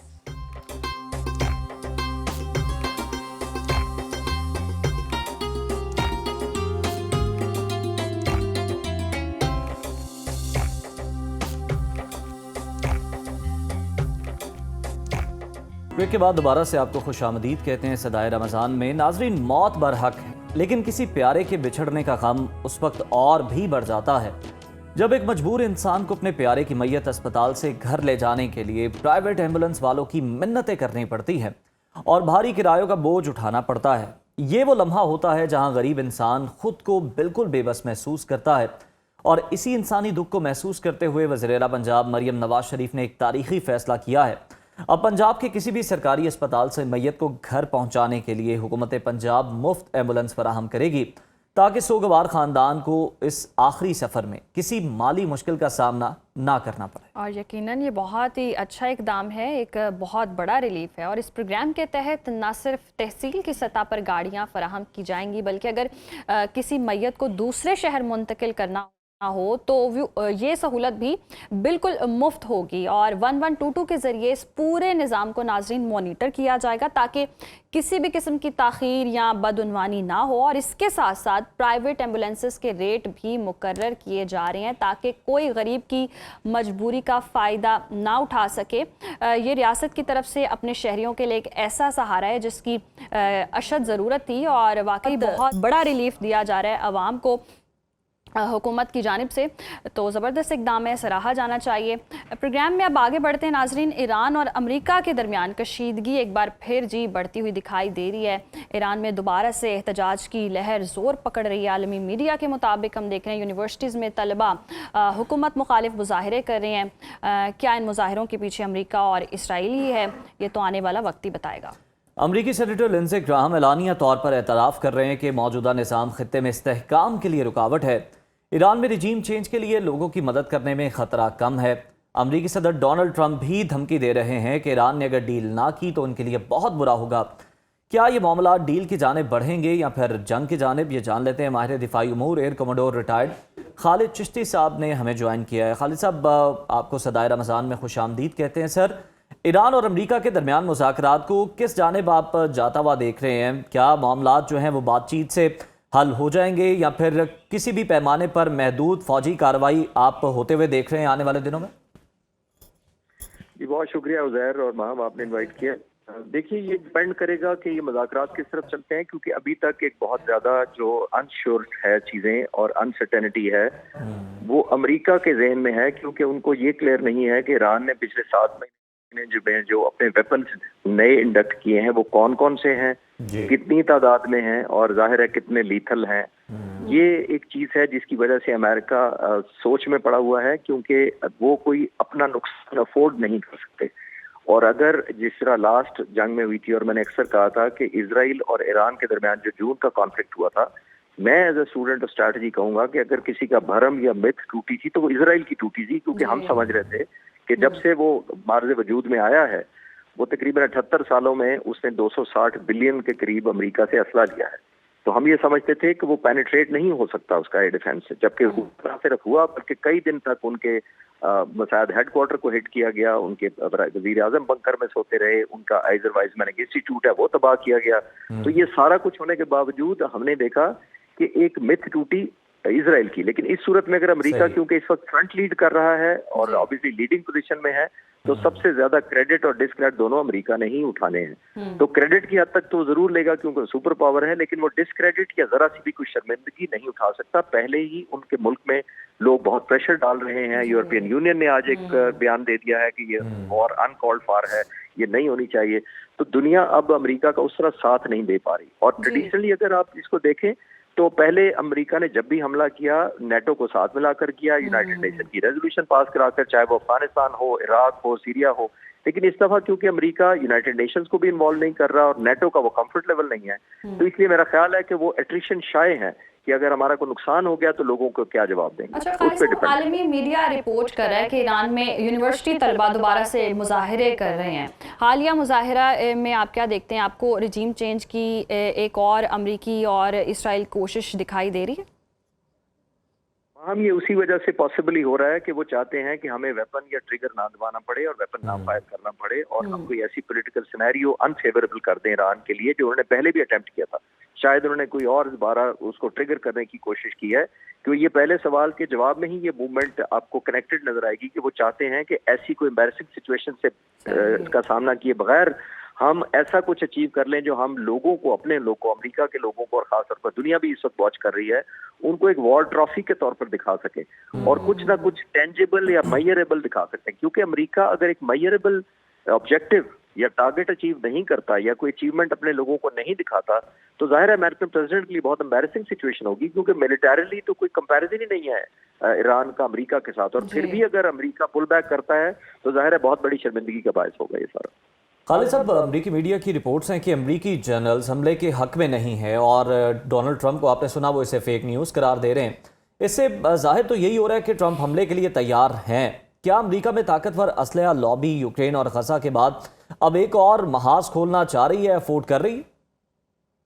जी बिल्कुल, ये कनेक्टेड ही है सारी बातें, जैसे मैंने कहा। और आज आपने सुबह ये भी पढ़ा होगा कि एक अभियान आया है उनके अमेरिकन का, कि उसने कहा कि जी मुझे हैरान किया कि प्रेसिडेंट ट्रंप कहते हैं कि क्यों नहीं ईरान सरेंडर कर रहा है या कॉम्प्रोमाइज कर रहा। तो उसकी बुनियादी वजह तो यही है कि ईरान समझता है कि उन्होंने जून से लेकर अब पिछले 7 महीनों में या 8 महीनों में बहुत ज्यादा कुछ ऐसे वेपन्स ले लिए हैं जो अमेरिका को सरप्राइज दे सकते हैं। और अमेरिका अभी तक इसी गैसवर्क पर है कि कौन सी ऐसी पॉसिबल एम्बैरेसमेंट है जो मुझे सामना करना पड़ सकता है, और यही बार्गेन ऑब्वियसली कॉम्प्रोमाइज किए बैठे हैं जिसकी वजह से। लेकिन बिल्कुल ठीक कह रहे हैं, ईरान अपने तौर पर एक कॉन्फिडेंस बहुत ज्यादा शो कर रहा है और एक ऑलमोस्ट एक डिटरमिन्ड नजर आता है कि हम भी एट्रिशन करेंगे। और आखिरी बात आपके सवाल के जवाब में ज़ाहिर मैं कहता चलूं कि देखिए, ईरान ने कोई अमेरिका को ना तो फतह करना है जी, ना उनका कोई जरूरी नहीं कि बहरी बेड़े सारे दबो देने हैं। उनके लिए वहां तक हिट करना ही बहुत बड़ी अचीवमेंट होगी, चाहे उनके 10% या 2 या 3 मिसाइल जाकर लग गए उनके बहरी बेड़े पर जिससे वो डूबे ना। लेकिन एक ह्यूमिलेशन बहुत ज्यादा अमेरिका को होगा, क्योंकि उनकी वो भी मिथ टूट जाएगी कि वो ऑब्वियसली पेनिट्रेटेबल नहीं है या ब्रीचेबल नहीं है उनका एडवांस। अच्छा खालिद साहब, अमरीकी नायब सर जेडी वेंस का कहना है कि ईरान कुछ रेड लाइंस क्रॉस कर रहा है। वो कौन से मुतालिबात हैं जिन पर ईरान समझौता करने को तैयार नहीं है और अमरीका हर सूरत ईरान से गारंटर चाहता है?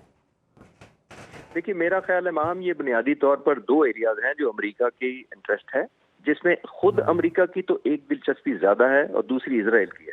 मेरा मानना यह है कि जो अमेरिका की ज्यादा दिलचस्पी तो न्यूक्लियर प्रोग्राम तक थी, लेकिन क्योंकि बैलिस्टिक मिसाइल्स और हाइपरसोनिक मिसाइल्स इजराइल को थ्रेट करते हैं, जैसे मैंने पहले सवाल के जवाब में कहा, तो इजराइल का सबसे ज्यादा कंसर्न न्यूक्लियर नहीं है, उनका बैलिस्टिक मिसाइल है। जो उनकी मिथ टूटती है, उनका भरम टूटता है। उनको शर्मिंदगी उठानी पड़ी थी कि उनके जब मिसाइल ईरानियन पहुंच गए थे अंदर उनके, और 5 दिन तक ऑलमोस्ट लोग बंकर में सोए, इंक्लूडिंग प्राइम मिनिस्टर भी। तो उनको ये जाहिर है, उनकी इजराइल की टॉप प्रायोरिटी ये है कि किसी तरीके से ये जो वेपन्स हैं, उनके स्ट्रेटेजिक वेपन्स हैं, लॉन्ग रेंज मिसाइल्स हैं, उनको ये किसी तरह एलिमिनेट करवा सके। जबकि अमेरिकन प्रेसिडेंट ये चाहते हैं कि किसी तरह न्यूक्लियर रोल बैक करा लिया जाए, तो उनके लिए फेस सेविंग काफी होगी। तो आई थिंक ये दरमियान में जो चीज सारी सिचुएशन हैंग हुई है, वो बुनियादी तौर पर प्रायोरिटाइजेशन की है।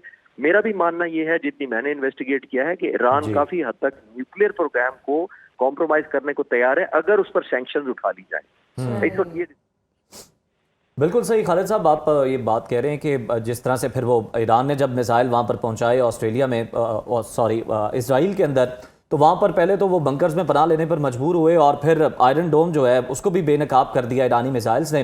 सर, आप भी कह रहे हैं कि ईरान बहुत ज़्यादा डिटर्मिन्ड है, कुछ ऐसे कार्ड्स हैं ईरान के पास। ईरानी फौजी क़यादत अमरीका को वियतनाम, अफगानिस्तान में माजी की शिकस्तें याद दिला रही है। क्या आज का ईरान अस्करी तौर पर इतना ताकतवर हो चुका है कि वो अमरीका को एक तवील और पेचीदा दलदल में फंसा सके? देखिए, मेरा नहीं मानना कि ईरान अकेला को ऐसा कर सकता है, लेकिन जो 2 मुल्क उसके मुझे स्क्रीन पर नजर आ रहे हैं, वो एक चीन और एक रूस, और वो इनडायरेक्टली इंडिकेटर हैं। मैं आपको दोनों की मिसाल देता हूं। जैसे रूस ने अभी 2 दिन पहले एक नेवल एक्सरसाइज किया है ईरानियन नेवी के साथ। ये एक सिग्नल था कि हम जॉइंटनेस दिखाना चाहते हैं। चीन ने अभी तक मिलिटरीली सामने नहीं आए, लेकिन उन्होंने एक बहुत बड़ा एक स्टेप दिखाया है हिडन, वो है उन्होंने सैटेलाइट पिक्चर्स लेटेस्ट रिलीज की हैं पूरे मिडिल ईस्ट की, खास तौर पर अमेरिकन एयर बेसिस की जो इस एरिया में है।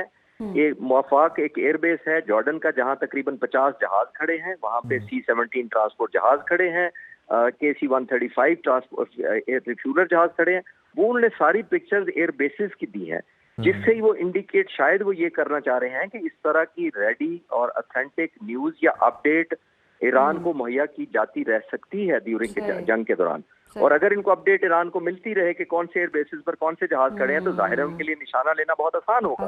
तो एक तरफ चीन ने भी इनडायरेक्टली टैसिट अप्रूवल दिया है अपनी हमायत का, और रूस ने फिजिकली जाकर नेवी की शक्ल में अपनी भेजकर अपनी एक्सरसाइजेस की हैं। तो आई थिंक ये भी एक एलिमेंट है जिसकी वजह से अमेरिका कंसर्न है कि चाइना और रूस क्या रोल प्ले करेंगे। अच्छा खालिद साहब, बज़ाहिर ईरान मज़ाहमत की जानिब जाता दिखाई दे रहा है। गुज़श्ता दिनों ईरान ने रूस से मिसाइल मुआहिदा भी किया है, और ख़ित्ते के दीगर ममालिक सऊदी अरब, UAE और दीगर ममालिक, ख़ास तौर पर चीन और रूस जैसे कि आप भी बात करें, आपको किस हद तक ईरान के हिमायत में कोई कदम उठाते हुए दिखाई देते हैं? कि बहुत ज़्यादा हिमायत सिर्फ इसलिए नहीं है, दुनिया इस वक्त अमेरिका की मुखालफत में ईरान के करीब आ रही है। ईरान ने कुछ ऐसा नहीं किया पिछले सालों में कि दुनिया हिमायत में आ जाए, लेकिन अमेरिका ने बहुत कुछ और खासतौर पर अमेरिकन प्रेसिडेंट ने बहुत कुछ ऐसा कर दिया है कि दुनिया स्टेप बैक करती जा रही है। अपना ग्रीनलैंड पर उन्होंने क्लेम कर लिया, नेटो को उन्होंने ऑलमोस्ट सेट किया, कनाडा पर वो ऑलमोस्ट कब्जा करने की बातें करते हैं। आज कनाडा ने सुना है कि एयर स्पेस अपनी बंद कर दी है, कोई यूज नहीं कर पाएंगे। तो ये जो कॉन्फ्लिक्ट विद इन आ रहे हैं नेटो के, यूरोप के, वेस्ट के, आई थिंक वो ऑटोमेटिकली एक एलिमेंट, एक ये परसेप्शन जो आप और मैं सोच रहे हैं कि क्रिएट होना शुरू हो जाता है कि शायद अब ईरान अकेला नहीं है। और जाहिर है वो आपने देखा होगा over a period of time अमरीकी सदर अपने बयानात की वजह से, इस पोस्चरिंग की वजह से एक एलिमेंट ऑफ आइसोलेशन उस तरफ ज्यादा मुझे महसूस होता है ईरान की निस्बत। और दूसरी आखिरी बात एक और ज़हन में हमें रखनी चाहिए कि अमेरिका में हुकूमतें हर 4 साल बाद बदलती हैं। ये जो हुकूमत है जो आयतुल्लाह की है, ये तकरीबन हुकूमत आप नोट करें कि 46 सालों से हुकूमत है, डायरेक्टली और इनडायरेक्टली। तो अगर ये हुकूमत 46 साल तजर्बा रखती है, जबकि अमेरिका में हर 4 साल बाद एक नया सदर आता है, नई पॉलिसी लाता है, नए बयान देता है, नए टारगेटिंग करता है और ऑब्वियसली प्रायोरिटाइज दोबारा से करता है, तो आई थिंक ये बड़े सीजन्ड लीडरशिप है इस वक्त ईरान की। वो उन्होंने बहुत सारे, आप 45 को जरब दे लें 4 से तो आपको खुद ही पता लग जाएगा कितने सदर उन्होंने देखे हैं इस लीडरशिप में। तो आई थिंक वो बहुत बड़ा एक फर्क भी है नुमाया जो हमें मुझे नजर आ रहा है। सही, बहुत शुक्रिया खालिद साहब आपके वक्त का। और बज़ाहिर ऐसा है कि ईरान पीछे नहीं हटेगा और कमज़ोर करने की कोशिशें तो की जा रही हैं। देखना यह है कि ईरान का क्या स्टेप होता है, क्या पॉलिसी बनाता है। बज़ाहिर तो जो नज़र आ रहा है उस हवाले से हम दुआ गो हैं कि किसी ना किसी तरह अगर जंग की तरफ ये मामला जाना है या कशीदगी की तरफ जाना है तो रुक ही जाए और खित्ते में अमन ही हो। और अमेरिका भी अभी तक अंदाज़ा नहीं लगा पा रहा है, असेसमेंट नहीं कर पा रहा कि ईरान के पास 7 माह के अंदर पिछले हमले से लेके अब तक इस वक्फे के अंदर उसने कौन सी ऐसी कोई टेक्नोलॉजी हासिल कर ली है जो कि अमेरिका को कहीं ना कहीं डैमेज ज़रूर कर सकती है, अमेरिकी बहरी बेड़ों को निशाना बना सकती है। और बहुत सारे मल्टीपल टारगेट्स हैं मिडल ईस्ट के अंदर जिनको निशाना बनाया जा सकता है। तो अमेरिका खुद भी अभी घूमगू की कैफियत के अंदर है कि वो अंदाज़ा लगा रहा है कि ऐसी कौन सी टेक्नोलॉजी है। जब तक वो ये देख नहीं लेता, उसे कोई कंफर्म और सॉलिड प्रूफ नहीं मिल जाता कि कौन सी चीज़ें हैं ईरान के पास जो कि हमें डैमेज कर सकती हैं, तो तब तक अमेरिका भी गुरेज कर रहा है और तब तक मुज़ाकरात की बातें हो रही हैं। लेकिन ईरान के अंदर एक बार फिर से हम देख रहे हैं कि एहतजाज शुरू हो चुका है। तो अब देखना है कि ईरानियन हुकूमत किस तरह से इस एहतजाज को डील करती है।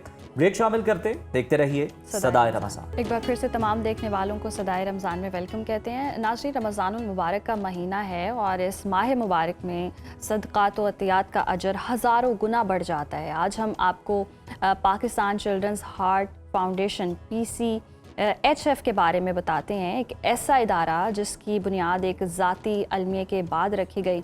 2010 में फ़रहान अहमद साहब को मालूम हुआ कि उनकी बेटी आयशा के दिल में सुराख है। तशख़ीस में ताख़ीर हुई और उन्हें यह भी इल्म नहीं था कि CHD यानी कि पैदाइशी कल्बी मरज़ कंजेनिटल हार्ट डिजीज़ किसे कहते हैं। आयशा का एक वेंटिकुलर चैम्बर नहीं बना था। एक सर्जरी के बाद दूसरी सर्जरी से पहले ही वो इस दुनिया से रुखसत हो गई। लेकिन आयशा की वफ़ात से पहले ही फ़रहान साहब ने पाकिस्तान चिल्ड्रंस हार्ट फाउंडेशन की बुनियाद रख दी थी ताकि किसी और बच्चे को वो तकलीफ़ ना उठानी पड़े जो उनकी बेटी ने उठाई। 2012 में बाकायदा तौर पर इस फाउंडेशन का आगाज़ किया गया। आज फ़रहान साहब हमारे साथ स्टूडियोज़ में मौजूद हैं। PCH बारे मज़ीद जो चीज़ें हैं वो हम उन्हीं से जान लेते हैं। तो फ़रहान साहब, आपको खुश आमदीद कहते हैं सर सदाए रमज़ान में। हमें ये बताइएगा कि पाकिस्तान में कितने बच्चे हैं जो कि इस पेचीदा मसले का सामना कर रहे हैं इस वक्त। जी बहुत बहुत शुक्रिया।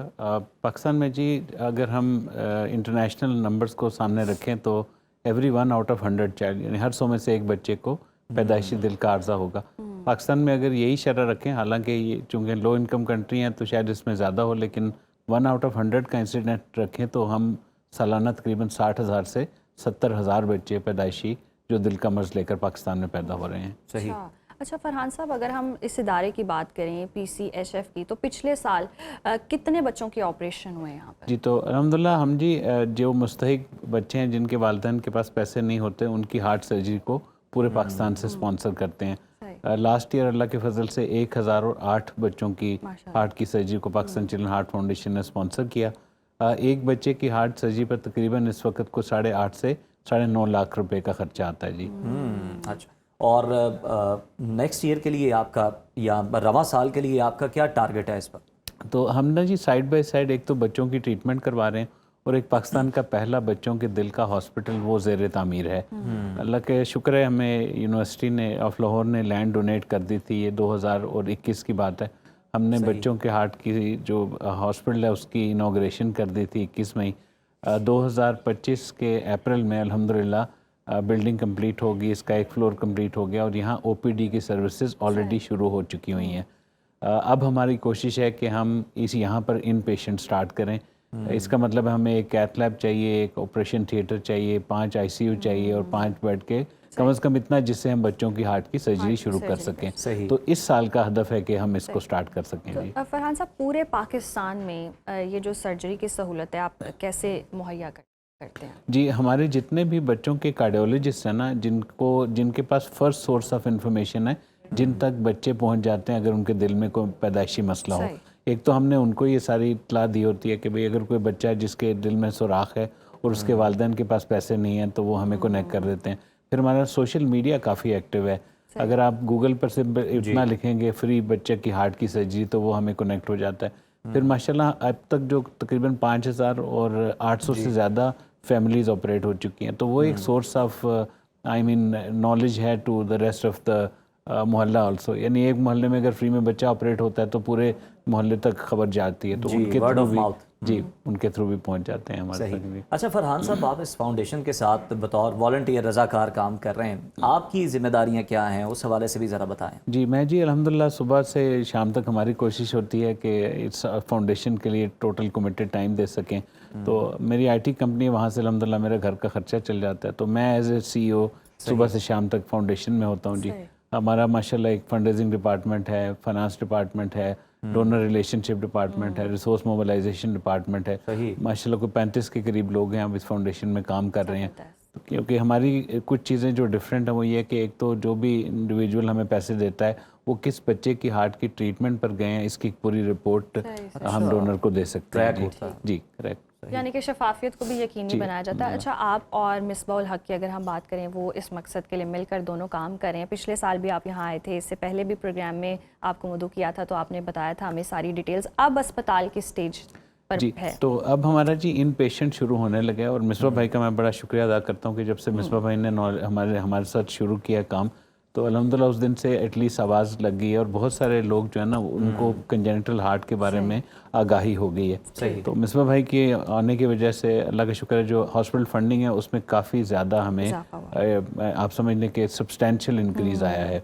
क्योंकि मिसबा भाई और मैं साल में को 2-3 दफ़ा ना मुल्क से बाहर ट्रैवल करते हैं। अभी भी इंशाल्लाह हमारा UK में 7 तारीख को एक फंड रेज़र है, तो हम वहाँ जाते हैं, वहाँ एक्सपेट्रिएट्स तक अपना पूरा जो है ना अपना मैसेज देते हैं। अल्लाह का शुक्र है वहाँ लोगों को समझ आती है। तो इस साल जी हमारा टारगेट है कि 75 बेड में से 10 बेड को एक्टिवेट किया जाए और एक कैथ लैब हो जाए और एक इसमें ऑपरेशन थिएटर हो जाए।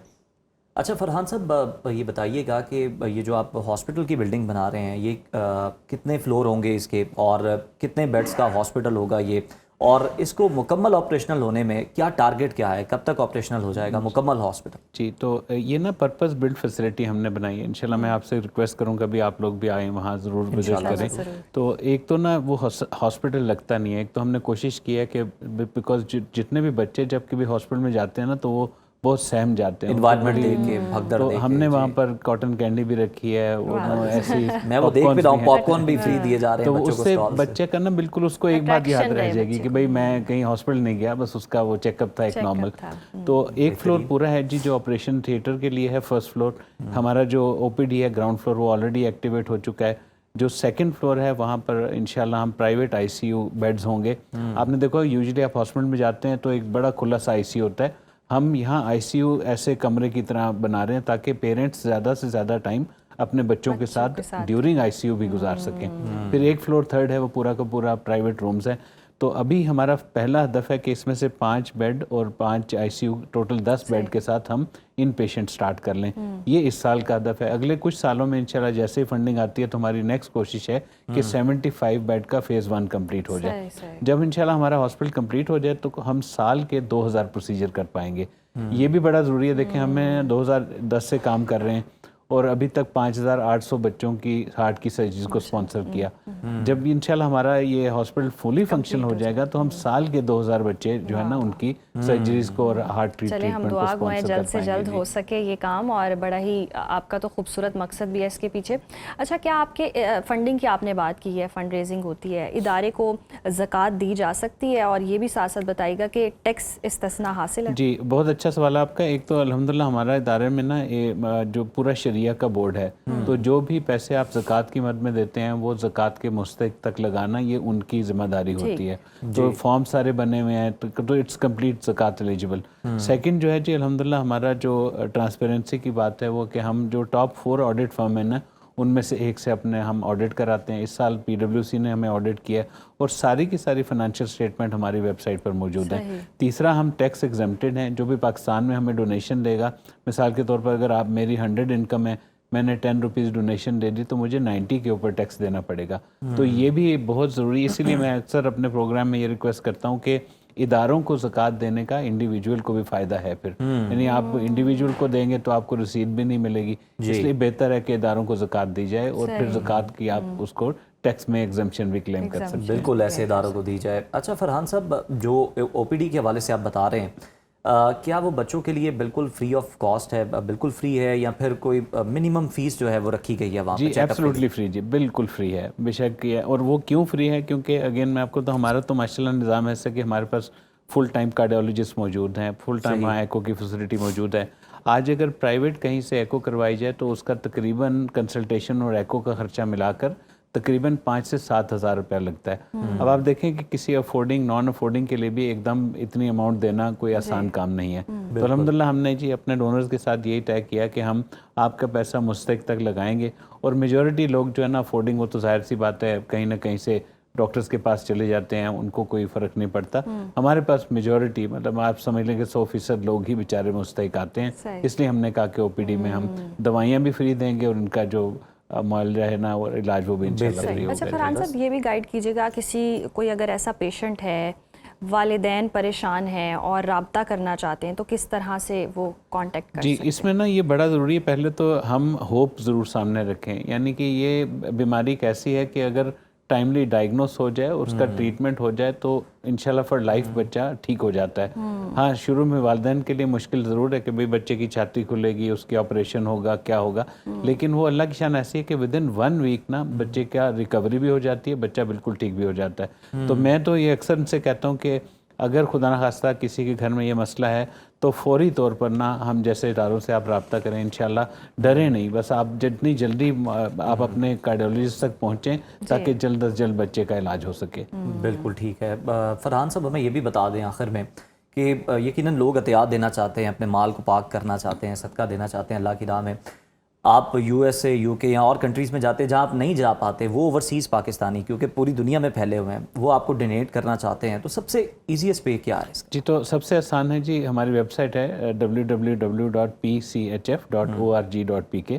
वहाँ पर जाएं, आपने अभी आपके ये स्क्रीन पर भी डिस्प्ले हो रहा होगा, तो हमारी वेबसाइट पर डोनेट नाउ का बटन है, वहाँ क्लिक करें तो आप किसी भी करेंसी में डेबिट कार्ड, क्रेडिट कार्ड या थ्रू ऑनलाइन आप हमारी डोनेशन जो है ना। आपका तो अपना सॉफ्टवेयर हाउस है, तो आपने बड़ा स्मूथ सिस्टम बनाया होगा डोनेशंस के लिए भी। बहुत शुक्रिया आपका फरहान साहब, बहुत ज़बरदस्त आप काम कर रहे हैं। अल्लाह ताला आपको जज़ाए खैर दे और हिम्मत भी दे इस काम को ज़्यादा से ज़्यादा करने की। तो नाज़रीन, आप भी ऐसे इदारों के साथ जो है वो जुड़ सकते हैं, कनेक्ट हो सकते हैं और आप भी बढ़ चढ़ कर जनाब डोनेट कर सकते हैं, कार खैर में अपना हिस्सा डाल सकते हैं। रमज़ान का बाबरकत महीना है और पाकिस्तानी तो वैसे भी बहुत दरिया दिल हैं, तो बढ़ चढ़ कर इस काम में जी आगे आएँ और किसी बच्चे की ज़िंदगी अगर आप बचा सकते हैं तो इससे बड़ी तो और कोई बात ही नहीं है।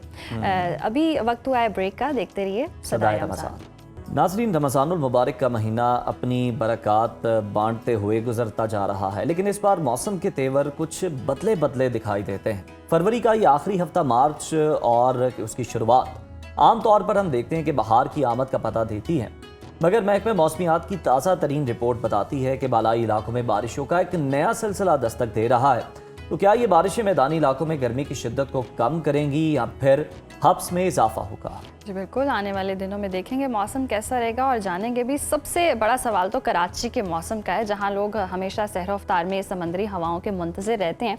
तो क्या कराची में हीट वेव का कोई ख़तरा है? लाहौर में स्मोग और फ़ज़ाई आलूदगी की शिद्दत से कैसे निपटा जाएगा? इन तमाम सवालात के जवाब जानने के लिए हमारे साथ मौजूद हैं डिप्टी डायरेक्टर महकमा मौसमियात इरफान बिर्क साहब। बहुत शुक्रिया आपके वक्त का। सबसे पहले तो बताएं कि रमज़ानुल मुबारक का बाबरकत महीना है, मौसम में क्या क्या तब्दीलियां हो रही हैं, क्योंकि पिछले 1-2 दिनों से हम देख रहे हैं कि गर्मी थोड़ी सी बढ़ रही है।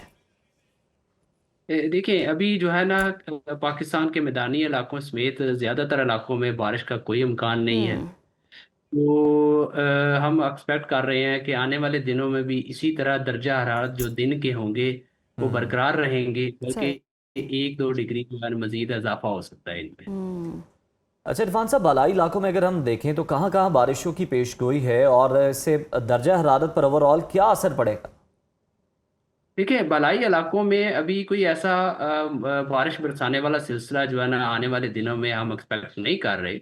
सही। ताहम जो इंतहाई शुमाली इलाके होंगे जिनमें चित्राल, गिलगित बल्तिस्तान या कश्मीर के बालाई इलाके होंगे, जी। वहां पर बादल आ जाएंगे, कहीं कहीं कोई हल्की बारिश जो है ना वो हो सकती है, और वो भी इंतहाई शुमाल की तरफ है। जो हमारे जितने भी मैदानी इलाके होंगे बाशमूल इस्लामाबाद, रावलपिंडी, खिता पठवार और जितना भी पंजाब के इलाके होंगे, सिंध के इलाके होंगे, इसके अलावा बलूचिस्तान के इलाके होंगे, जो जनूबी केपीके के इलाके होंगे, वहां पर कोई ऐसी बारिश वाला अभी कोई ऐसा सिलसिला नहीं है। आने वाले दिनों में दर्जा हरारत दिन के जो है ना वो बढ़ेंगे। अच्छा, जिस तरह आप भी बता रहे हैं कि आने वाले दिनों में दर्जा हरारत बढ़ेगा और हमने देखा कि पहला अशरा तो ठंडा ही गुजर है रमज़ान का, कुछ बता सकते हैं कि आखिरी अशरे तक कोई गर्मी ज़्यादा बढ़ सकती है? क्योंकि जिस तरह हमने देखा कि सर्दियां थोड़ी लेट आई, लेकिन गर्मियों की दस्तक अब शुरू हो चुकी है। देखिए ये जो मार्च के दिन होंगे, मार्च के महीने में दर्जा हरारत जो है ना मजीद बढ़ेंगे। अभी जो आपके दर्जा हरारत जो है वो 35 डिग्री सेंटीग्रेड से भी ज्यादा हो चुका है मिट्टी में। तो आने वाले दिनों में इसी तरह आपका 33, 34 और 32 भी गया है कराची में दर्जा हरारत। तो इसमें ऐसा है कि आने वाले दिनों में ये दर्जा हरारत मजीद बढ़ने के जो है ना वो चांसेस हैं। इसलिए जो मार्च का महीना होगा उसमें आपको मजीद शिद्दत मिलेगी, गर्मी महसूस होना शुरू होगी। अच्छा इरफान साहब, कराची की आप बात कर रहे हैं कि दर्जा हरारत खासा ऊपर गया है, और ये बताइएगा कि आने वाले दिनों में मजीद कराची का मौसम कैसा रहेगा, और क्या अब हम ये समझें कि बाहर का मौसम बस इतना ही था जो चंद एंजॉय कर लिए, अब डायरेक्ट गर्मी में लैंडिंग है? देखिए ऐसा ही है। आने वाले दिनों में दर्जा हरारत नॉर्मल से अभी भी नॉर्मल से ज्यादा चल रहे हैं। फरवरी में भी हमारे पास जो दर्जा हरारत है वो नॉर्मल से ज्यादा है। कहीं 3 डिग्री ज्यादा है, कहीं 4 डिग्री ज्यादा है, कहीं 6 डिग्री सेंटीग्रेड भी ज्यादा गया है नॉर्मल से।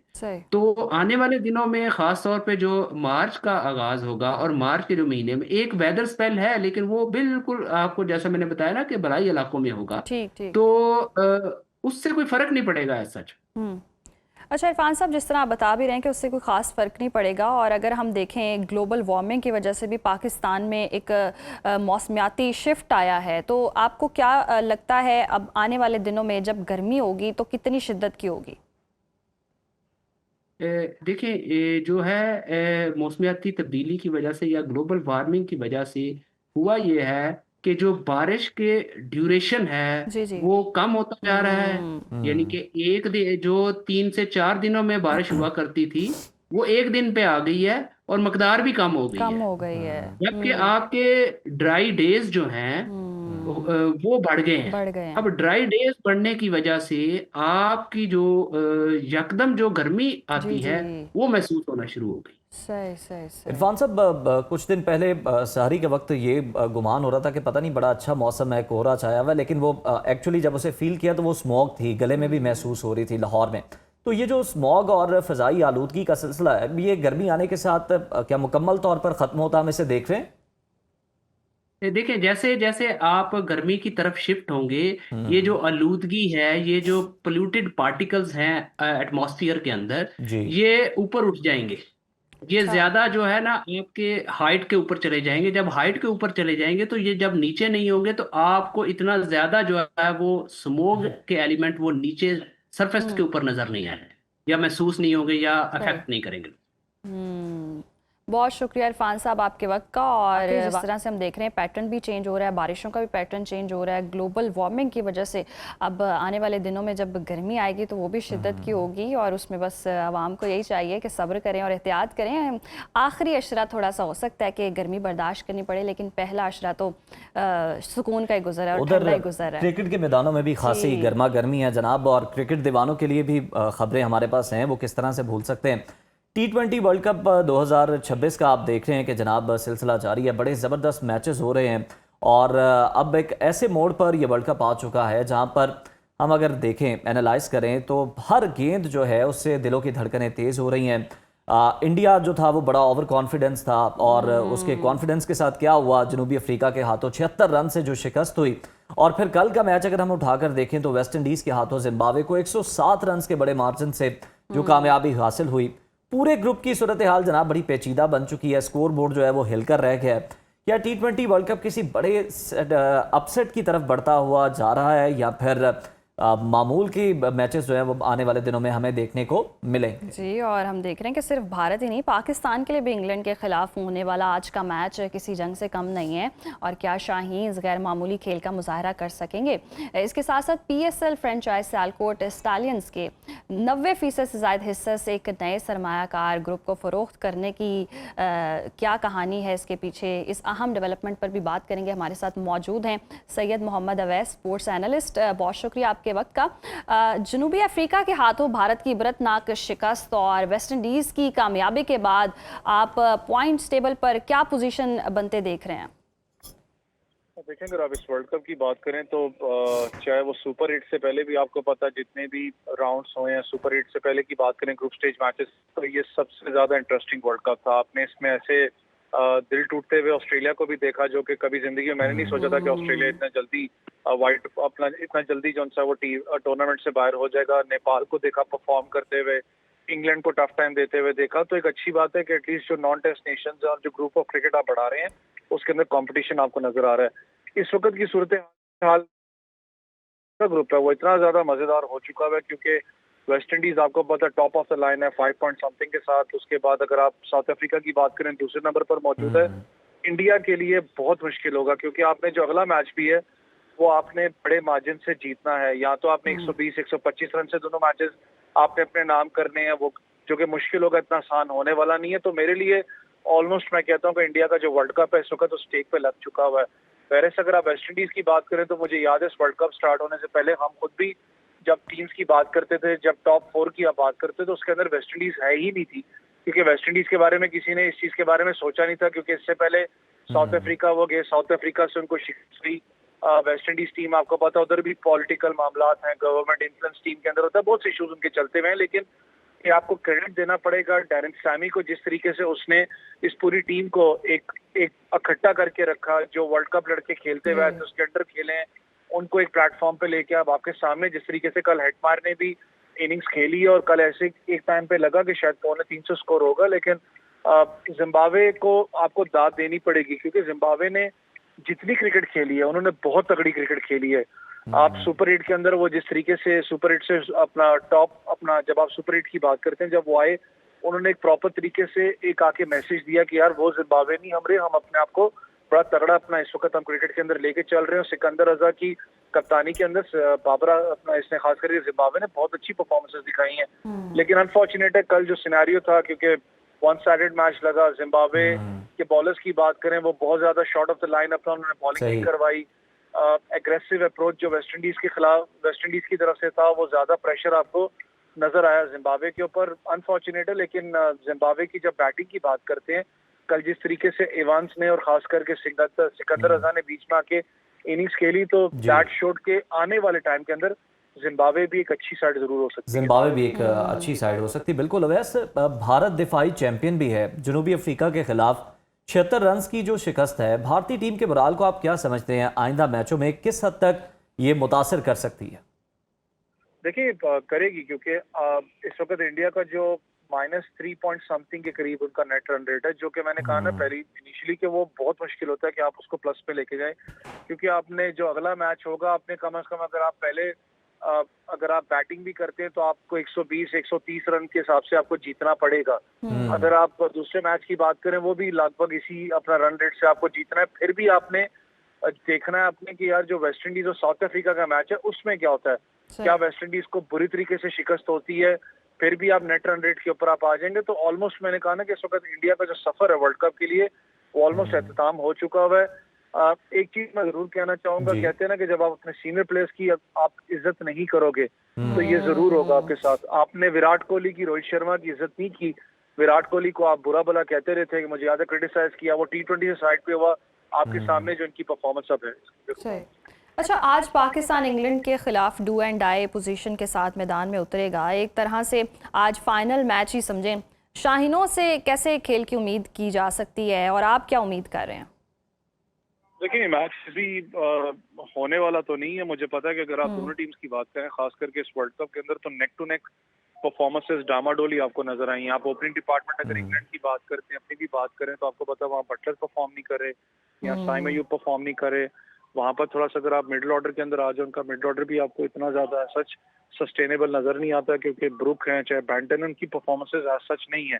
एक चीज अगर आप इन दोनों टीम्स की बात करें तो दोनों प्लेयर्स ने, खास करके जो टीम्स में भी खेल रहे हैं, इंग्लैंड टीम के भी लड़कों ने पाकिस्तान के प्लेयर्स के साथ ड्रेसिंग रूम बहुत ज्यादा शेयर किया, क्योंकि लाहौर कलंदर हो जाए चाहे पेशावर ज़ल्मी हो जाए, इस्लामाबाद यूनाइटेड में वो टीम्स में आपस में रहे हैं, तो उनको माइंडसेट का आपस में पता है कि इनका माइंडसेट हमारे साथ कैसे मिलता है। आप स्पिन बॉलिंग यूनिट की बात करें, जिसने पिछले मैच के अंदर भी, जो अगर आप श्रीलंका वर्सेस जितना मैच हुआ था उसमें भी आप देखें तो एज सच कोई परफॉर्मेंस इंग्लैंड की कोई एक्सेप्शनल नहीं थी। वो तो श्रीलंका की बहुत बुरी बैटिंग अप्रोच थी जिसकी वजह से श्रीलंका को शिकस्त हुई थी। लेकिन जो पाकिस्तान में 12 ओवर्स खेलने हैं, खास करके स्पिनर्स के, जिसमें लियम डॉसन की बात कर लें, आप जैक विल्स की बात कर लें, क्योंकि जैक विल्स अपनी काउंटी सीजन के अंदर वो ओपन करते हैं, यहाँ पर वो जाके 7वें नंबर पर खेल रहे हैं। फिर उनके साथ वो जो एक उन्होंने एक एक्स्ट्रा उनको एक एज मिलता है कि वो जाके अटैक के अंदर, आपको पता है वो जो ऑफ स्पिनर लगाते हैं, क्योंकि उनको बेहतर पता है कंडीशन को कैसे असेस करना है। तो पाकिस्तान के जो बेसिकली जो आपका ओपनिंग डिपार्टमेंट है वो बड़ा इंपॉर्टेंट है कि वो आपको किस तरीके का स्टार्ट पावर प्ले में देता है। फिर आगे जो आपके मिडिल ऑर्डर्स हैं वो खास करके इनकी जो स्पिन बॉलिंग ऑप्शन है उसके खिलाफ किस हिकमत अमली से जाता है, क्योंकि मैं स्टिल फील करता हूँ कि मुझे लगता है कि शायद पाकिस्तान वही जो न्यूजीलैंड के खिलाफ जो स्कॉट था उसी के साथ जाएगा। लेकिन अगर आप रियलिटी चेक करें तो आपको कहीं ना कहीं आपको एक जेन्युइन पेस बैटरी की जरूरत है, जो कि नसीम शाह को, क्योंकि आपके पास पेस बैटरी इस वक्त उसका जब डेथ ओवर्स की बात करते हो वहां पर सबसे ज्यादा आपको यूजेज की जरूरत है।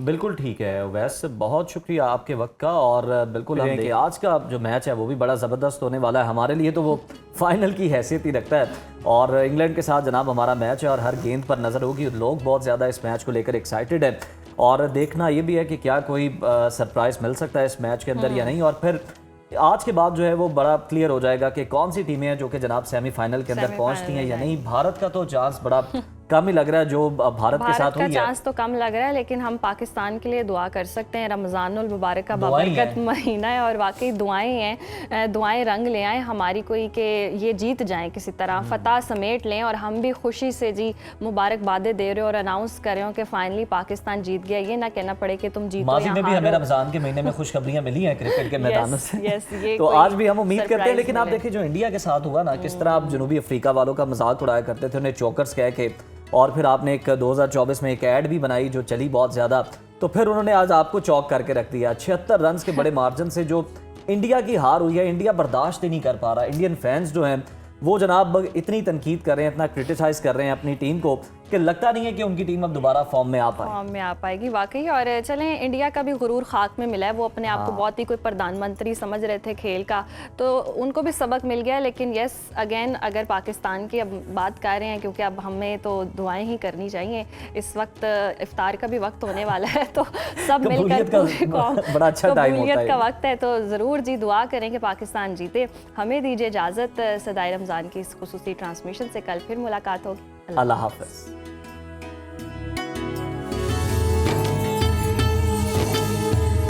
सदा